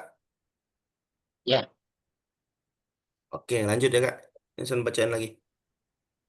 Assalamualaikum Ustadz, izin bertanya dari Mbak Dwi ini. Jika ada seseorang yang bilang kamu tuh udah siap nikah, udah siap punya anak, dan wanita itu ndak harus kerja di luar, tapi kerjanya di rumah terus. Saya hanya tersenyum dan padahal tidak mau terburu-buru nikah karena takut salah pilih suami dan ujungnya gagal berumah tangga. Gimana cara menyikapinya, Ustadz? Terima kasih, Ustadz. Monggo, Ustadz. iya. Jika ada seseorang yang bilang kamu tuh udah siap nikah ya, Ya, udah siap nikah, udah siap punya anak, dan wanita itu tidak harus kerja di luar, tapi kerjanya di rumah terus. Saya hanya tersenyum dan padahal tidak mau terburu-buru nikah karena takut salah pilih suami dia. Gimana cara menyikapinya? Oke ya. eh yang tahu siap nikah atau tidak siap nikah itu bukan orang lain, tapi diri kita sendiri. Yang kedua adalah keluarga kita, terutama orang tua kita, orang yang dekat dengan kita setiap hari dengan kita. Mereka yang paling tahu apakah kita ini udah siap nikah atau belum. Kalau orang lain itu mereka hanya bisa melihat mungkin karena lihat lihat fisik kita atau mungkin karena lihat kita itu udah mandiri, udah bekerja, jadi dianggap udah siap nikah. Padahal belum tentu dari si orangnya langsung itu udah siap bersiap nikah. Apalagi tadi alasan nggak nikahnya nggak mau terburu-buru karena takut salah pilih suami, benar itu kan. Lebih baik terlambat menikah daripada cepat menikah tapi cepat juga berpisahnya. Ya. Cepat menikah tapi cepat juga berpisah. Karena urusan jodoh gitu kan, urusan pasangan gitu kan. Nah, ini benar-benar perlu diperhatikan, perlu dipikirkan matang-matang ya kalau kata orang zaman dulu itu. Bukan cepet-cepetan, bukan perlombaan. Ya nggak harus cepet-cepetan, nggak harus perlombaan. Bukan nikah itu karena biar nanti nggak lagi ditanyain kapan nikah itu kan. Bukan biar nanti kalau kondangan ada temannya itu kan. Bukan biar ada yang antar jemput dan seterusnya, enggak gitu. tidak sesederhana itu gitu kan. Kalau hanya sekedar antar jemput, maka ojek juga bisa gitu kan. Kalau hanya untuk eh, biar nggak ditanyain kapan nikah, ya untuk apa? Karena pernikahan itu tadi saya katakan, pernikahan itu ibadah. Maka termasuk dalam memilih memilih jodoh, memilih suami, ya benar-benar harus harus selektif, ya harus selektif. Jadi nggak, yang penting ada yang ngelamar udah terima aja, nggak gitu juga gitu. Ini tetap harus diperhatikan. Nah, masalah omongan orang, ya kalau mbaknya punya prinsip hidup, ya udah, omongan orang biarlah menjadi omongan saja. Kata peribahasa, anjing mengonggong kapilah berlalu gitu. Maksudnya itu, arti peribahasa itu, apapun omongan orang nggak apa-apa, dilewat-lewatin aja gitu kan. Karena yang menjalani hidup itu bukan orang itu. Nah, orang itu, kalau kita ngikuti orang itu ternyata salah itu kan. Orang itu tetap orang itu tetap dengan dirinya sendiri, sementara kita merasakan kepedihan, kesakitan dan seterusnya. Nah, jadi ya tetaplah berpegang teguh pada prinsip-prinsip kita, nggak usah peduli dengan omongan orang lain. Karena kalau mengikuti omongan orang lain, akan senantiasa ada yang ngomongin kita. Kita berbuat baik pun diomongin orang, kita berbuat jahat apalagi. Gitu. Jadi nggak ada habisnya kalau ngikutin kata-kata orang. Nah, maka ya biar adem gitu kan, biar tenang, ya udah. Saya punya prinsip hidup, ini prinsip saya. Orang lain boleh ngasih saran, boleh kasih masukan, tapi ini prinsipku. Oke gitu. Oke, terima kasih Kak Uksa. Kita lanjut ke pertanyaan Mbak Nadia.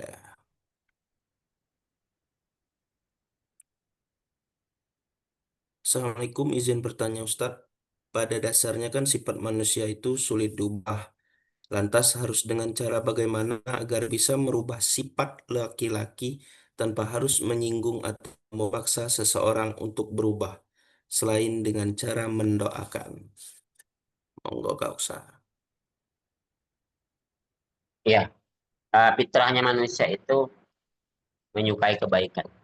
Itu fitrahnya. Bukan bukan sulit diubah. Enggak itu kan. Enggak ada yang sulit diubah itu. Karena sebenarnya sifat dasarnya manusia itu adalah secara fitrah dia menyenangi kebaikan, menyukai kebaikan. Makanya kan ketika dulu Al-Quran dihina, kita terkejut tiba-tiba ada preman yang membela gitu kan. Ada orang yang terkenal jahat tiba-tiba bersuara. Kenapa? Karena fitrahnya dia itu nggak suka dengan keburukan, senangnya pada pada kebaikan. Nah, tapi karena kondisi tertentu membuat orang itu akhirnya jadi nggak baik gitu. Sebenarnya sifatnya manusia itu aslinya itu adalah baik semua itu. Aslinya baik semua. Makanya ada orang yang jahat banget itu bisa berubah. Contohnya Umar bin Khattab gitu kan. Yang kerjanya mabuk, ya bahkan ada keluarganya yang dia bunuh gitu kan. Setiap hari kerjanya berkelahi gitu kan. Petantang petenteng bawa pedang dan seterusnya, bahkan udah siap membunuh membunuh Rasulullah. Tapi dia berubah. Bahkan sekarang eh, jenazahnya di samping Rasulullah bisa berubah. Jadi se, se sejahat itu manusia, tapi dia bisa berubah. Makanya itu yang membuat kita tetap berdakwah gitu. Membuat kita itu tetap mengajak orang pada kebaikan. Karena kita yakin pada diri setiap orang itu punya sifat kebaikan, hanya belum saat ini. Gitu. Kadang-kadang kita kita GR, dia, aku bisa ngubah dia itu. Nah, tapi ternyata dia berubah bukan karena kita. Dia justru berubah dari orang lain, orang yang kita anggap nggak mungkin bisa mengubah orang itu. Saya pernah merasakan itu. Gitu.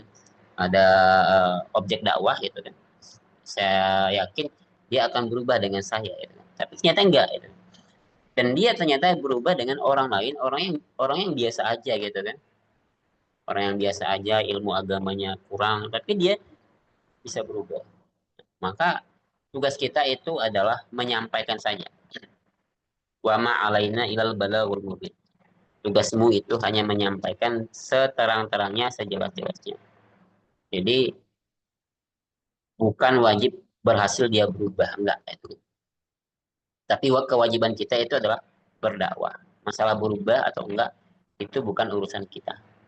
Tapi kalau dari awal kita sudah punya mindset, sulit untuk mengubah dia, maka akhirnya kita nggak mau menasihati dia, nggak mau berdakwah dengan dia, karena kita udah punya mindset sulit, nggak akan mungkin bisa ya. Nah, akhirnya kita pilih orang biasanya. Yang ini kayaknya bisa nih aku ubah gitu kan. Dia nih Hanif orangnya dan seterusnya. Tapi kita nggak tahu. Maka hidayah itu hak prerogatif Allah gitu. Prerogatif Allah. Maka tadi biar kita nggak stres, biar kita nggak pusing, cukuplah pada melakukan pada apa yang bisa kita lakukan, yakni menasihatinya, mendoakannya, gitu kan. Tapi secara maksimal gitu kan. Mengajaknya dengan cara maksimal, kita mengetahui apa yang dia sukai gitu kan.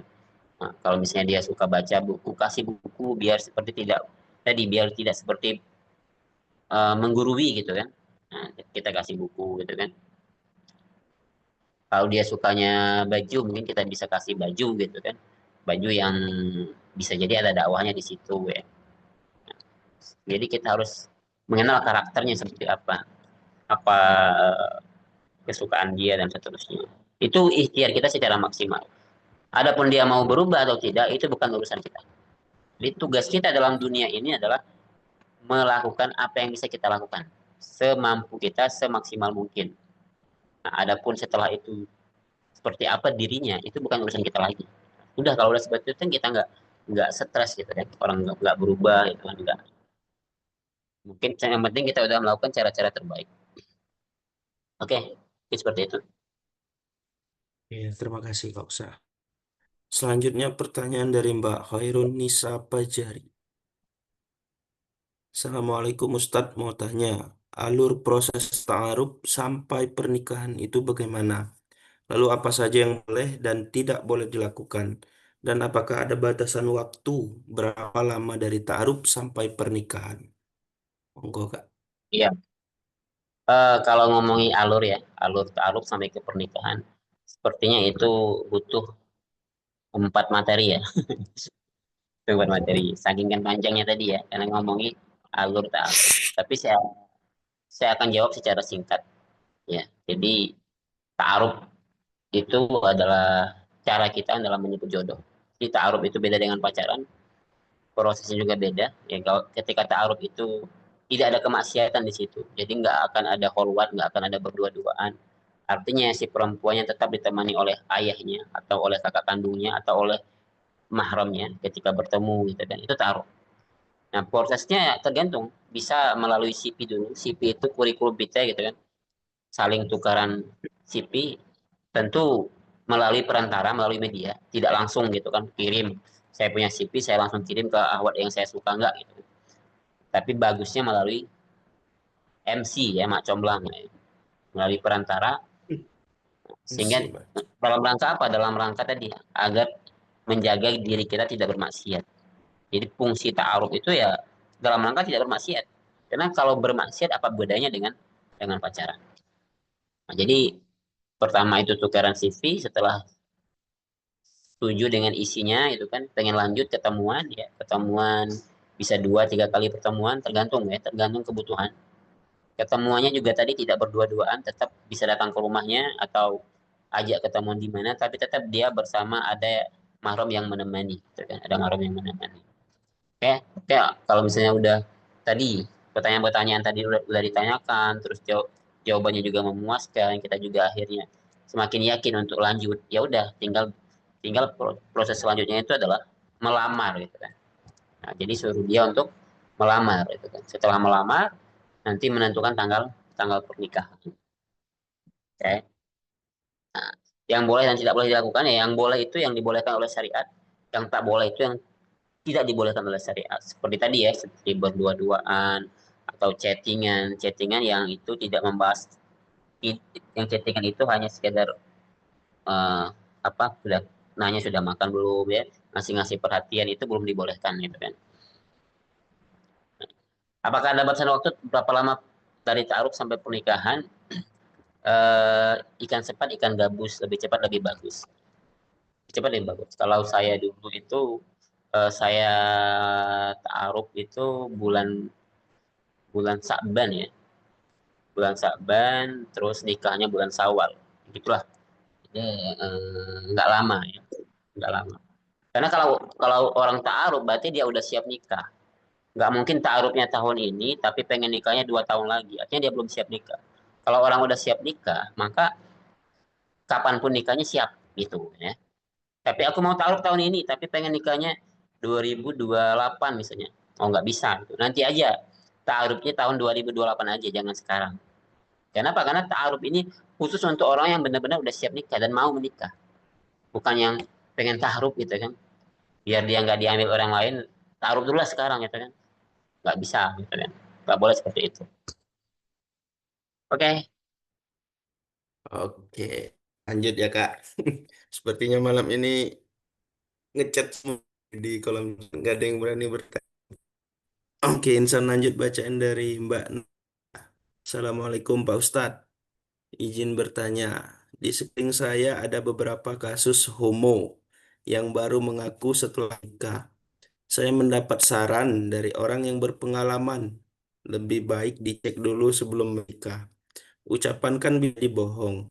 Jadi saya dapat saran untuk menarik syahwat lelaki hanya untuk sekedar mengecek dia masih tune on saat lihat wanita atau enggak. Bagaimana sebaiknya? Terima kasih.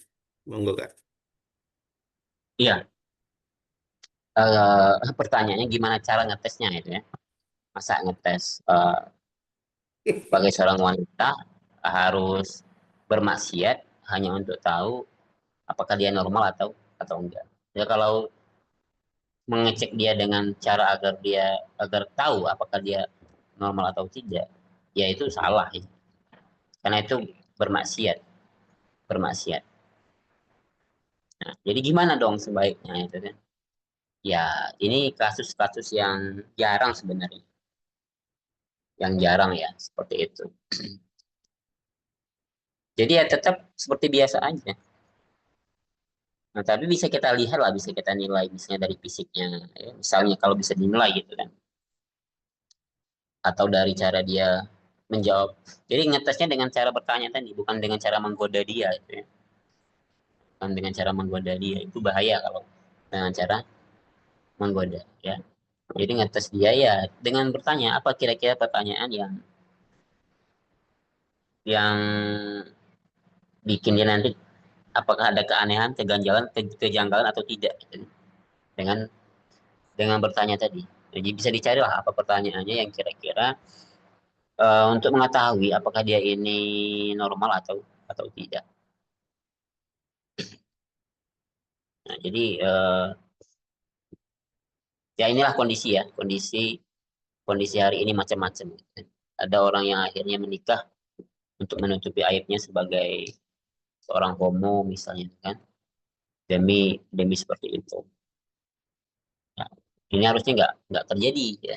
Tapi hari ini terjadi karena orang LGBT itu banyak banget dan semakin hari semakin banyak. Kenapa semakin banyak? Karena nggak ada sistem yang sanksi yang tegas terhadap mereka. Malah mereka dibiarkan dengan alasan hak asasi manusia, dengan alasan berbagai macam alasan, sehingga justru menyuburkan orang-orang seperti itu. Kalau dalam Islam ya, kalau diterapkan sistem Islam, anti nggak akan mendapatkan seperti itu. Kenapa? Karena yang homo-homo udah mati. Ini hukuman syariat ya, hukuman syariat bagi homo kata Rasulullah. Barang siapa yang bertemu dengan suatu kaum Lut gitu kan, maka hukumannya dibunuh. Ada beberapa versi gitu kan. Ada yang dibunuh dengan cara mencari tempat yang paling tinggi di misalnya di kota mana ya, di kota Palembang ini di mana yang paling tinggi gedungnya. Dijatuhkan dari situ. Ada juga yang kalau menurut Ali bin Abi Thalib bisa dibakar itu kan. Karena memang ini kalau nggak dihentikan, nggak diputus kayak kulit lah, kalau nggak diamputasi maka dia akan menyebar ke yang lain. Maka harus dimusnahkan ya.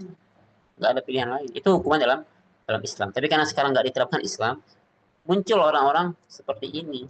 Akhirnya nikah tapi dengan homo. Nah, tapi untuk sarannya tadi untuk menarik syahwat tadi dengan mengecek dia itu kan dengan cara menggoda dia itu saran yang tidak tidak baik gitu kan.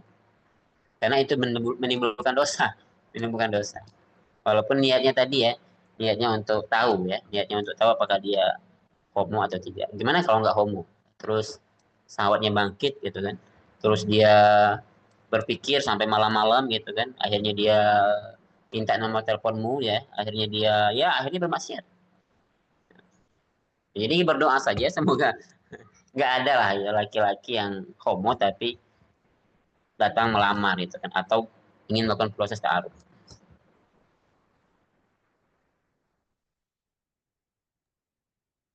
Oke, lanjut ya Kak. Oke, pertanyaan selanjutnya dari Mbak Putri Pratiwi.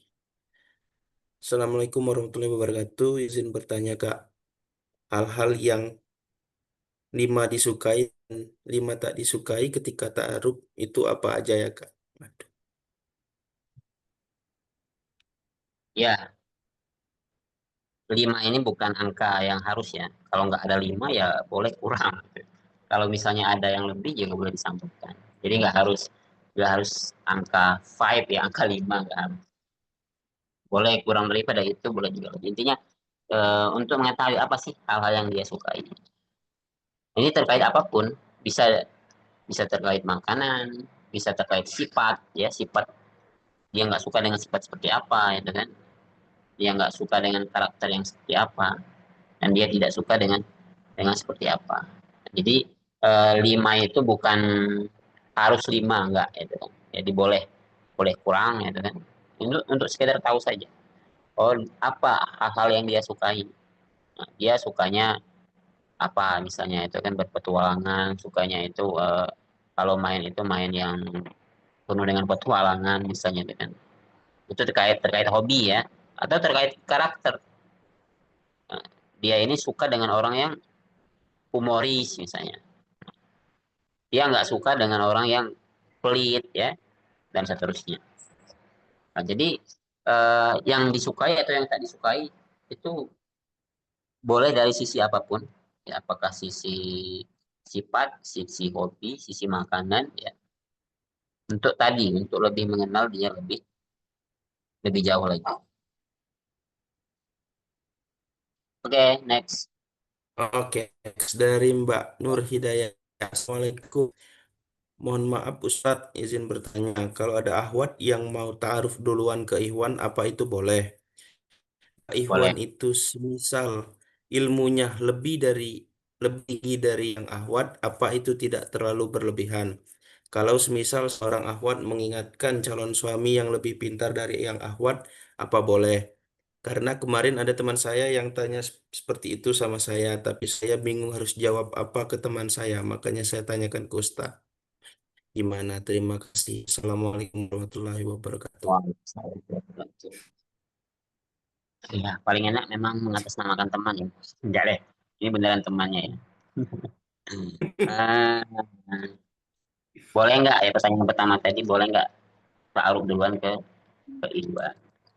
Ya boleh saja. Kalau mau saya menyampaikan duluan pada Ikhwan itu boleh-boleh saja. Sebagaimana Bunda Khadijah melamar Nabi Muhammad gitu kan. Jadi nggak ada aturannya harus wanita harus diam nggak. Wanita boleh juga agresif dalam tanda kutip gitu ya. Boleh dia yang duluan itu kan. Nah, tapi tadi juga harus sudah menyiapkan mental itu kan. Kalau misalnya jawabannya itu adalah oh tidak bisa. Nah, jadi harus sudah menyiapkan mental gitu kan. Sudah siap lah apakah dia mau mau dengan kita atau tidak. Karena takutnya beda keyakinan gitu kan. Kita yakin sama dia, ternyata dia nggak yakin sama kita. Nah, itu kan bahaya kalau beda keyakinan seperti itu. Nah, kalau Iwan itu ilmunya lebih tinggi dari Ahwat, apa itu tidak terlalu berlebih? Justru bagus. Justru bagus kalau misalnya dapat dapat suami yang ilmunya lebih tinggi daripada istrinya. Kenapa? Karena bisa minta ajarin nanti sama suaminya. Jadi benar-benar menjadi seorang kowam gitu kan, seorang pembimbing gitu. Dia membimbing karena tugas istri itu kan dalam surat At-Tahrim, ya ayyuhalladzina amanu qu anfusakum wa ahlikum nar. Jagalah dirimu dan keluargamu daripada api neraka. Itu dikatakan kepada suami. Jaga dirimu dan jaga istrimu, jaga anak-anakmu dari api neraka. Maka sebenarnya yang membutuhkan ilmu lebih banyak itu suami juga, bukan hanya istri. Istri membutuhkan ilmu untuk mendidik anaknya, karena anak-anak lebih banyak dekat dengan ibunya. Itu. Suami memastikan seluruh anggota keluarganya. Istrinya jangan sampai kalau keluar rumah buka aurat, misalnya itu kan. Jangan sampai istrinya ini bermaksiat, keluar istilah dengan laki-laki lain gitu kan. Jangan sampai kalau ada suami yang membiarkan itu, maka suami itu namanya suami dayus gitu kan. Suami yang tidak ada rasa cemburu terhadap istrinya. Cemburu ketika istrinya bermaksiat. Istrinya main TikTok, joget-joget, dibiarin misalnya. Kan padahal tahu. Nah, justru yang bagus itu iwannya berilmu. Sehingga dia bisa mendidik, bisa mengingatkan istrinya. Gitu kan? Nah, makanya dulu Ustadz saya bilang, ketika saya mau menikah, kata Ustadz saya, kalau kamu dikasih pilihan, milih roti yang sudah jadi atau dikasih bahan-bahan untuk buat roti. Dikasih apa yang buat roti, gandum ya dan segala macamnya itu. Nah, kalau saya kata ustaz saya, milih yang udah jadi udah jadi roti. Kenapa kalau udah jadi roti ya tinggal kita makan aja. Nah, gitu ya. Nah, tapi kalau misalnya masih jadi bahan-bahan, nah itu jadi amal juga untuk diubah menjadi roti. Mudah-mudahan jadi roti bukan jadi bakwan ya. Nah, kalau misal seorang awat mengingatkan kepada calon suami yang lebih pintar dari awal apa boleh? Yang namanya mengingatkan. Ya. Maka dalam Islam itu watawa sobil haq. Saling ya. Saling mengingatkan. Nggak apa-apa kalau Bang Insan mengingatkan saya. Ya. Atau saya mengingatkan Bang Insan. Nggak ada masalah. Nggak dilihat. Kayaknya Kak Oksa ilmunya lebih tinggi daripada saya. Dan saya nggak mau ngingetin deh. Gitu. Nggak apa-apa. Buktinya hari ini Bang Insan 2 kali ngingetin ya. Ngingetin acara ini maksudnya. Nah, jadi ya tentang mengingatkan itu boleh ke siapa saja. Boleh ke siapa saja. Kita ke orang tua, boleh nggak ngingetin? Boleh. Cuman tadi harus tahu cara-caranya, gitu kan. Sehingga tidak sampai menyakiti gitu ya. Oke, mungkin itu ya. Sudah terjawabkan semua. Oke, mungkin Mbak Nur Hidayah mau Jangan disebut on mic. namanya. Silakan Mbak Itu Nur Hidayah. udah dikasih tahu jangan sebut nama saya.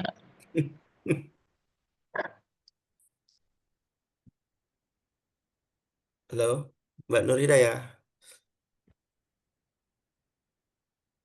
Oh, mau on mic ya? Oh, boleh, Boleh, boleh. boleh. Silakan Mbak Nur.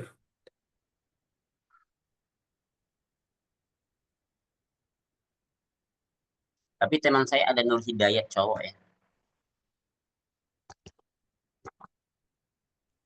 Astagfirullah.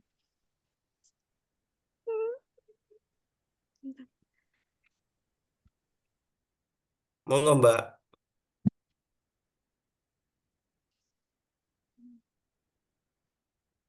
Mohon maaf, Ustadz, tadi ada kendala. Begini, Ya, kan kemarin itu teman saya ya cerita kayak itu tadi. Tapi kan sebelumnya dia itu udah tanya sama kakaknya. Terus apa namanya? Jawaban kakaknya itu dia itu kayak terlalu berlebihan gitu. Soalnya kakaknya itu merasa dari keluarga yang kurang mampu. Jadi kalau semisal mau cari calon itu ya sebisa mungkin yang sepadan sama kita gitu. Ya Nek, ya kalau semisal yang Ahwat itu pengen punya calon suami yang lebih pintar dari dia, ya apa menurut kakaknya itu tuh kayak terlalu muluk gitu loh, Tat. Terus habis itu teman saya tuh kayak kayak kayak gimana ya? Kayak kurang kurang kurang sreg sama sama apa ya? Yang yang pen, pendapatnya kakaknya itu. Jadi makanya tanya ke saya, tapi saya juga bingung mau jawab apa. Kayak gitu. Terus dia tuh harus gimana gitu loh, Tat. Kayak gitu. Masa kayak gitu nek kita pengen punya calon suami yang ilmunya lebih tinggi, terus dia yang perempuan nggak kuliah, sedangkan yang laki-laki itu tuh kuliah, kita enggak. Masa kayak gitu terlalu berlebihan. Nah, teman saya itu bilang ke kakaknya, kan hakikatnya perempuan itu dibimbing sama yang laki-laki. Kenapa kita perempuan nggak boleh cari calon suami suami yang lebih tinggi dari yang perempuan gitu, Tat. Iya, Cuma tadi itu, saya udah Tat. jawab ya. Hah? Tadi udah saya jawab kayaknya. Iya toh. Mm-mm. Mau diulang lagi nggak? Boleh, Tat. Iya. Ya, itu Tat. Syukran. Oke, udah lagi ya? Cukup, cukup kayaknya. Ada tambahan Ya, dari Kak Oksa? Ya, silakan Kak. ya. Tadi saya udah jawab semua ya. Saya katakan tadi enggak. Justru bagus kalau punya suami yang ilmunya lebih tinggi. Benar kata mbaknya tadi karena bisa lebih membimbing ya dan seterusnya. Tapi kita pahami juga eh, kakaknya ya, dari sisi kakaknya memahami juga bahwa tadi memang ada pemahaman orang yang bahwa kita itu harus setara, itu kan harus sekufu dan seterusnya. Tapi kalau kita ngomongin boleh apa nggak boleh, dari sisi syariat itu nggak ada masalah. Ya. Karena Rasulullah pernah menikahkan maula ini mantan budaknya gitu, dengan seorang putri bangsawan. Gitu. Kenapa? Rasulullah ingin menghilangkan yang namanya kesekufuan. Jadi siapapun boleh, seorang anak rakyat jelata menikah dengan anak raja itu nggak ada masalah secara hukum syariat gitu kan, ya nggak ada masalah, nggak terlarang gitu kan, nggak terlarang. Dan kalau kita punya keinginan, apalagi perempuan punya keinginan untuk punya suami yang lebih pintar ya, lebih soleh, itu juga bagus gitu kan. Itu doa, itu kan doa yang baik gitu kan. nggak ada nggak harus gitu kan nyari yang sama atau bahkan di bawah si perempuan. Boleh boleh saja bermimpi yang bermimpi yang indah, bermimpi lebih tinggi lagi dalam rangka tadi memperbaiki diri kita dan memperbaiki keturunan dalam hal ilmunya ya, pendidikannya, akhlaknya dan seterusnya. Maka perlu untuk menemukan suami yang dia paham lah minimal ya. Tadi saya katakan tugas suami itu bukan hanya ngasih nafkah, tapi juga ku anfusikum wa ahlikum nar, menjaga keluarganya daripada api neraka. Nah, suami yang bisa menjaga keluarga dari api neraka tentu bukan suami yang biasa, tentu suami yang punya sakofah atau ilmu yang lebih lebih mumpuni. Oke, Oke, terima kasih Kak Oksa. Semoga menjawab ya Mbak Nurul dan bisa dijelaskan kepada temannya. Selanjutnya saya ingin izin lagi dari Mbak Marsha Alia Lutfiah. Izin bertanya, Kak, saya dan calon berencana menikah di tahun ini. Amin. Namun qadarullah usahanya sedang bermasalah sehingga dia memutuskan menunda pernikahan tanpa kepastian waktu karena tidak ingin membawa masalah itu ke dalam pernikahan. Saya paham alasannya tapi harus bagaimana saya menyikapi hal ini. Monggo. ya, untuk sementara walaupun calon suaminya belum memastikan kapan ya ditundanya itu sampai kapan, ya mungkin juga kita tadi ya, sebagai seorang calon istri ya memahami calon suami. Bisa jadi mungkin sekarang dia sedang merasakan tadi ya ujian yang berat sehingga mengatakan hal yang seperti itu. Jadi Mbak Marsanya ya, sikap yang harus dilakukan hari ini ya mendoakan mudah-mudahan masalahnya segera selesai dan ada solusi gitu ya. Ada solusi dan itu untuk sementara ya. Ada solusinya jadi didoakan gitu kan. Semoga Allah memberikan solusi-solusi atas permasalahan-permasalahan, atas usahanya yang sedang bermasalah dan seterusnya. Nah, tapi tetap Mbak Marsanya juga Jangan mau digantung lama-lama. Ya untuk sementara beberapa bulan ini nggak apa-apa, ditunggu dulu gitu kan. Nah, tapi kalau misalnya sampai bertahun-tahun nggak ada kepastian juga, Mbak Marsa boleh untuk memutuskan. Ya boleh memutuskan, menyampaikan kalau memang nggak ada kepastian, aku mundur saja misalnya gitu kan. Boleh seperti itu. Karena kalau udah nggak ada kepastian, jadinya nggak gantung gitu kan, nggak jelas gitu kan. Menutup pintu-pintu yang lain untuk masuk, karena kan nggak bisa nih masuk karena sekarang udah jelas dengan udah punya calon gitu kan. Nah, tapi ketika calonnya tiba-tiba memutuskan untuk menunda itu, ya untuk sementara dimaklumi dulu, ya mungkin karena tadi karena sedang menghadapi masalah sehingga dia mengatakan nggak tahu, nggak pasti gitu kan. Nah tapi mudah-mudahan eh, segera dia sampaikan kapan dilanjutkannya gitu. Nah, tapi kalau misalnya sampai 1 tahun lagi nggak ada kepastian, boleh Mbak Marsanya memutuskan untuk apakah mundur gitu kan, atau seperti apa. Ya tergantung dari Mbak Marsanya itu sendiri. Ya mungkin itu. Ya, terima kasih. Semoga menjawab ya Mbak Marsha. Selanjutnya pertanyaan dari Mbak Mam. Assalamualaikum Pak Ustaz. Maaf, izin bertanya. Kalau ada akhwat dikenalin perantara sama Ikhwan dengan niat dijodohin. Tapi di tengah tahap kenalan ternyata si Ikhwan belum bisa menikah dalam waktu dekat karena harus terikat kontrak kerja yang tidak diperbolehkan menikah semisal 2 tahun. Padahal mereka sudah ada kecocokan. Itu harus bagaimana ya Ustadz? Apakah itu harus hitbah dulu atau lebih baik menghindar saja? Terima kasih. Enggak usah. Ya itu berarti belum sampai ke hitbah ya. Jadi kalau belum sampai hitbah itu artinya masih boleh menerima pinangan dari ikhwan yang lain. Tapi kalau udah di khitbah nggak boleh. Tapi kalau belum di khitbah masih boleh untuk menerima pinangan daripada ikhwan yang lain. Nah, apalagi ini waktunya bukan sebentar ya, 2 tahun. Oke, anggap kita suruh khitbah dulu. Nikahnya 2 tahun lagi. Oke, 2 tahun lagi. 2 tahun lagi kira-kira bentar atau lama? Kalau menurut saya sih waktu yang lama ya, 2 tahun itu. Dalam 2 tahun itu apapun bisa terjadi, ya. Bisa jadi eh, hati kita yang tiba-tiba ragu-ragu, was-was itu kan 2 tahun.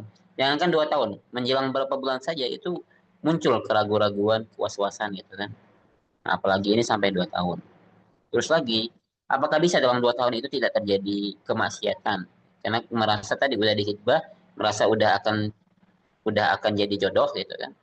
Takutnya nanti sering chatting-chattingan, sering akhirnya nanti ketemuan, akhirnya nggak ada bedanya dengan orang yang pacaran karena 2 tahun loh, 2 tahun. Nah, jadi lebih baik menurut saya, apalagi belum hitbah, ya udah dibatalkan saja perkenalannya tadi. Karena kalau mau misalnya berjodoh, mungkin lanjut lanjut lagi prosesnya 2 tahun, 2 tahun yang akan datang. Tapi jangan berharap gitu kan, karena kita nggak tahu 2 tahun yang akan datang itu seperti apa. Bisa jadi dia menemukan perempuan yang lain atau mbaknya mendapatkan laki-laki yang lain. Gak ada yang tahu gitu kan. Kan 2 tahun itu cukup lama ya. 2 tahun itu 24 bulan. Jadi apapun bisa terjadi. Nah, jadi baiknya ya menurut saya ya, tapi terserah ya. Menurut saya apalagi ini belum dihitbah ya. Kalau belum dihitbah masih bisa masih bisa ditunda gitu ya. Atau dibatalkan ya nggak lanjut gitu kan, karena ternyata Iwannya belum siap menikah. Belum siap menikah secara fisik, secara ini dia siap, tapi secara lingkungan belum siap. Nah, belum siap karena tidak memungkinkan untuk menikah. Karena tadi udah dikontrak, kontrak kerja. Mungkin seperti itu. Cukup ya.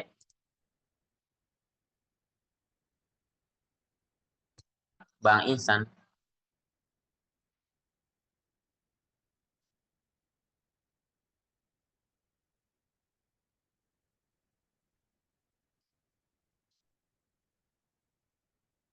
Ada lagi yang ingin bertanya atau menanggapi jawaban saya, boleh.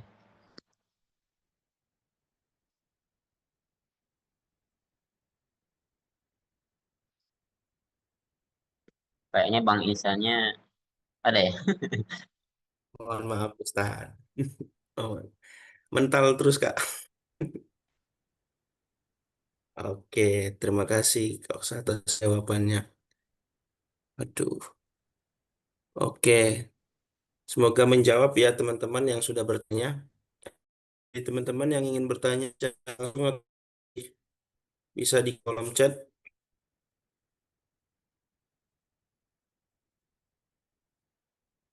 Oke, sambil menunggu pertanyaan selanjutnya mungkin dari saya kembali bertanya kepada Kak Oksa ini. Nah, jika kita di tahap misal pembicaraan ini, Kak, saya bertanya tentang perihal ekonomi finansial. Nah, dalam, dalam apa namanya? Dalam kacamata maksudnya syariat Islam itu perihal keuangan rumah tangga itu nanti kan pasti ada pertanyaan antara akhwat dan ikhwan ataupun sebaliknya kan, bagaimana cara kita untuk mengatur mengelola keuangan. Nah, tren di saat ini tuh terkenal dengan uang istri ya, uang istri, uang suami, uang istri kan. Nah, jadi maksudnya kalau saran dari Kak Oksa sendiri, hal pengaturan keuangan, pengelolaan keuangan itu bagaimana Kak? Bagusnya dan baiknya. Iya, eh itu eh, pernyataan yang keliru ya. Uang uang istri, uang suami, uang istri. Enggak, yang benar itu ya uang suami dan suami memberikan nafkah dari uangnya itu. Enggak harus semuanya, enggak harus semua gaji dikasihkan ke istri. Tapi kalau misalnya diserahkan semua dalam rangka untuk biar bisa dikelola dengan baik, ya di manajemen dengan baik juga nggak ada masalah. Tapi tetap tadi jangan sampai suami nggak ada megang uang sama sekali gitu kan. Jangan sampai gitu kan. Jadi bagaimanapun juga ya suami itu ya ngasih ke istrinya ya secukupnya. Kalau saya pribadi itu saya yang megang uang gitu kan. Saya megang uang tapi saya kasih belanja untuk istri juga untuk anak-anak ya untuk uang jajan. Tapi kalau untuk kebutuhan-kebutuhan sehari-hari itu saya yang beli gitu kan, saya yang beliin gitu kan. Sehingga saya masih punya megang uang gitu kan. Kalau misalnya istri habis gitu kan bisa minta gitu kan. Jadi kerasa lebih koamnya itu lebih terasa dibandingkan kita yang minta ke istri gitu kan.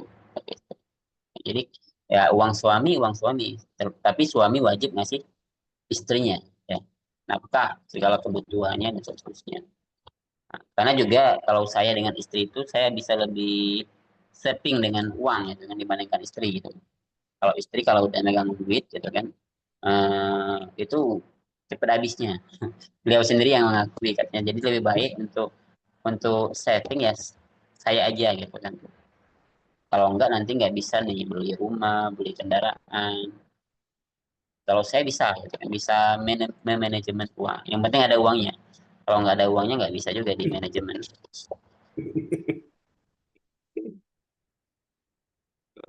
Ya, Oke, terima kasih Kak Oksa.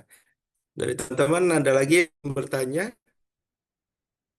Mumpung masih free, nanti kalau udah bayar beda tarifnya ini. ya. Mumpung masih free ya, masih jomblo. Hmm. Apa prihatin? Eh, saya bertanya lagi boleh nggak? Boleh. Boleh. Pertanyaan selanjutnya ini mungkin tentang sebagai seorang ya Ikhwan itu kan kodratnya sebagai pemimpin ya Kak. Kepemimpinan yang baik dalam rumah tangga. Nah, namun terkadang kita ada namanya kontrol emosional. Nah, dalam hal ini mungkin bagaimana cara kakak atau sudut pandang kakak mengelola, bahwasanya kita menjadi seorang pemimpin rumah tangga dan maksudnya menjadi seorang pemimpin rumah tangga yang tindakannya dominasi atau Nah, bagaimana cara kakak mengelola hal tersebut? Iya, suara antum tadi putus-putus ya. Tapi nggak apa-apa Oke. ya sebenarnya. Eh, ada kalimat yang bagus dari seorang ulama ya, yang namanya Syekh Taqiyun An-Nabhani. Ya, beliau katakan hubungan suami istri itu bukan seperti atasan dan bawahan, tapi hubungan suami istri itu seperti persahabatan. Jadi menjadi sahabat, suami menjadi sahabat bagi istrinya, istri menjadi sahabat bagi suaminya. Memang suami itu pemimpin ya, kawan. Tapi bukan berarti pemimpin yang seperti atasan. Kalau seperti atasan kan nyuruh terus gitu kan. Buatkan kopi, buatkan ini gitu kan. Tapi kalau seperti sahabat, kita bisa memahami, oh istri aku lagi capek gitu kan. Nah, kerjaannya banyak, aku bantulah nyuci piring, aku bantulah nyapu gitu. Memahami ya, walaupun dia seorang pemimpin. Karena seperti seorang sahabat. Nah, yang namanya sahabat itu saling saling memahami, saling mengerti, gitu kan. Kalau sahabatnya sakit, dia ikut merasakan sakit. Sahabatnya bahagia, dia merasakan bahagia. Itulah persahabatan. Sehingga pemimpin dalam Islam itu bukan patriarki ya, yang ditakut orang hari ini. Jadi tadi, pokoknya kalau dia seorang suami ya harus ditaati misalnya, gitu kan. Apapun perintahnya, gitu kan. Dan sebagai seorang suami ya nggak boleh nyapu, nggak boleh nyuci piring gitu kan, nggak boleh bantu ngasuh anak misalnya gitu kan. Itu tugas istri misalnya. Nggak seperti itu, karena Rasulullah juga mencontohkan tidak seperti itu. Rasulullah menjahit bajunya sendiri ya. Rasulullah menjahit bajunya sendiri ya. Menampal bajunya sendiri dan seterusnya. Pekerjaan-pekerjaan itu Rasul lakukan sendiri. Jadi ya menjadi pemimpin, menjadi kawan itu bukan berarti menjadi menjadi seorang bos gitu kan, seorang pesuruh, seorang atasan enggak. Tapi tadi walaupun tadi ya pemimpin itu maksudnya adalah keputusan itu ya dikembalikan kepada suami. Tapi tentu keputusan itu tetap perlu didiskusikan, dibahas bersama, gitu kan. Walaupun keputusannya nanti diserahkan kepada suami. Nah mungkin itu. Jadi ya hubungannya itu hubungan persahabatan, bukan hubungan atasan dan bawahan. Sehingga ya rumah tangganya akan harmonis.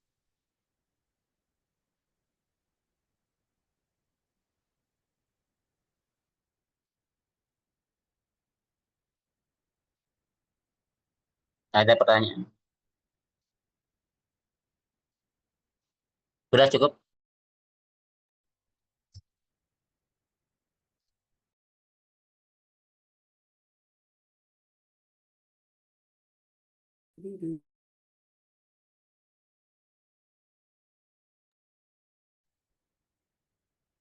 Ya, Bang Ihsan masih di situ.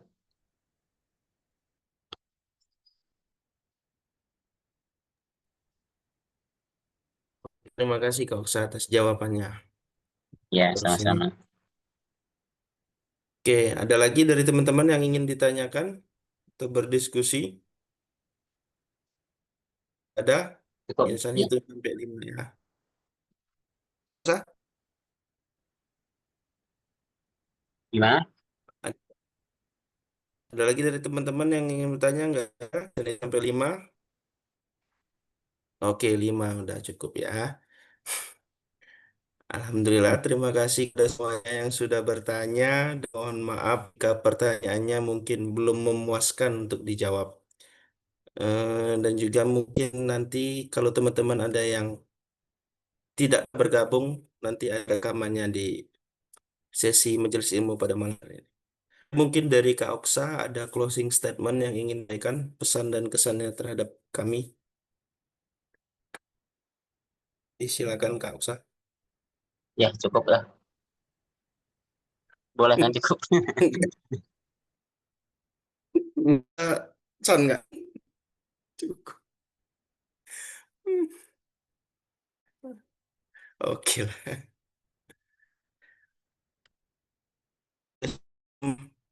Itu saya ingin mengucapkan terima kasih kepada Kak Oksa waktunya dan juga materinya pada malam hari ini. Semoga menjadi amal ibadah dan pahala kepada Kak Oksa dan keluarga. Sehat selalu Kak Oksa dimanapun berada dan dalam hal dan keadaan apapun. Terima kasih pada semuanya yang sudah bergabung. Sebelum ditutup, marilah kita beristighfar 3 kali. Doa penutup majelis. Semoga kita bisa berjumpa kembali di Majelis Ilmu Akademi Pranikah di pekan depan. Irsan ingin mengingatkan juga bagi teman-teman yang mau support berbagai macam kegiatan dakwah baik Akademi Pranikah, mulai dengan mengirimkan infak terbaik kamu. Sekian dari Insan, terima kasih pada Kak Oksa, terima kasih untuk semuanya yang sudah hadir. Lebih dan kurangnya mohon dimaafkan kepada Allah Insan mohon ampun. Wabillahi taufiq wal hidayah. Wassalamualaikum warahmatullahi wabarakatuh. Selamat malam.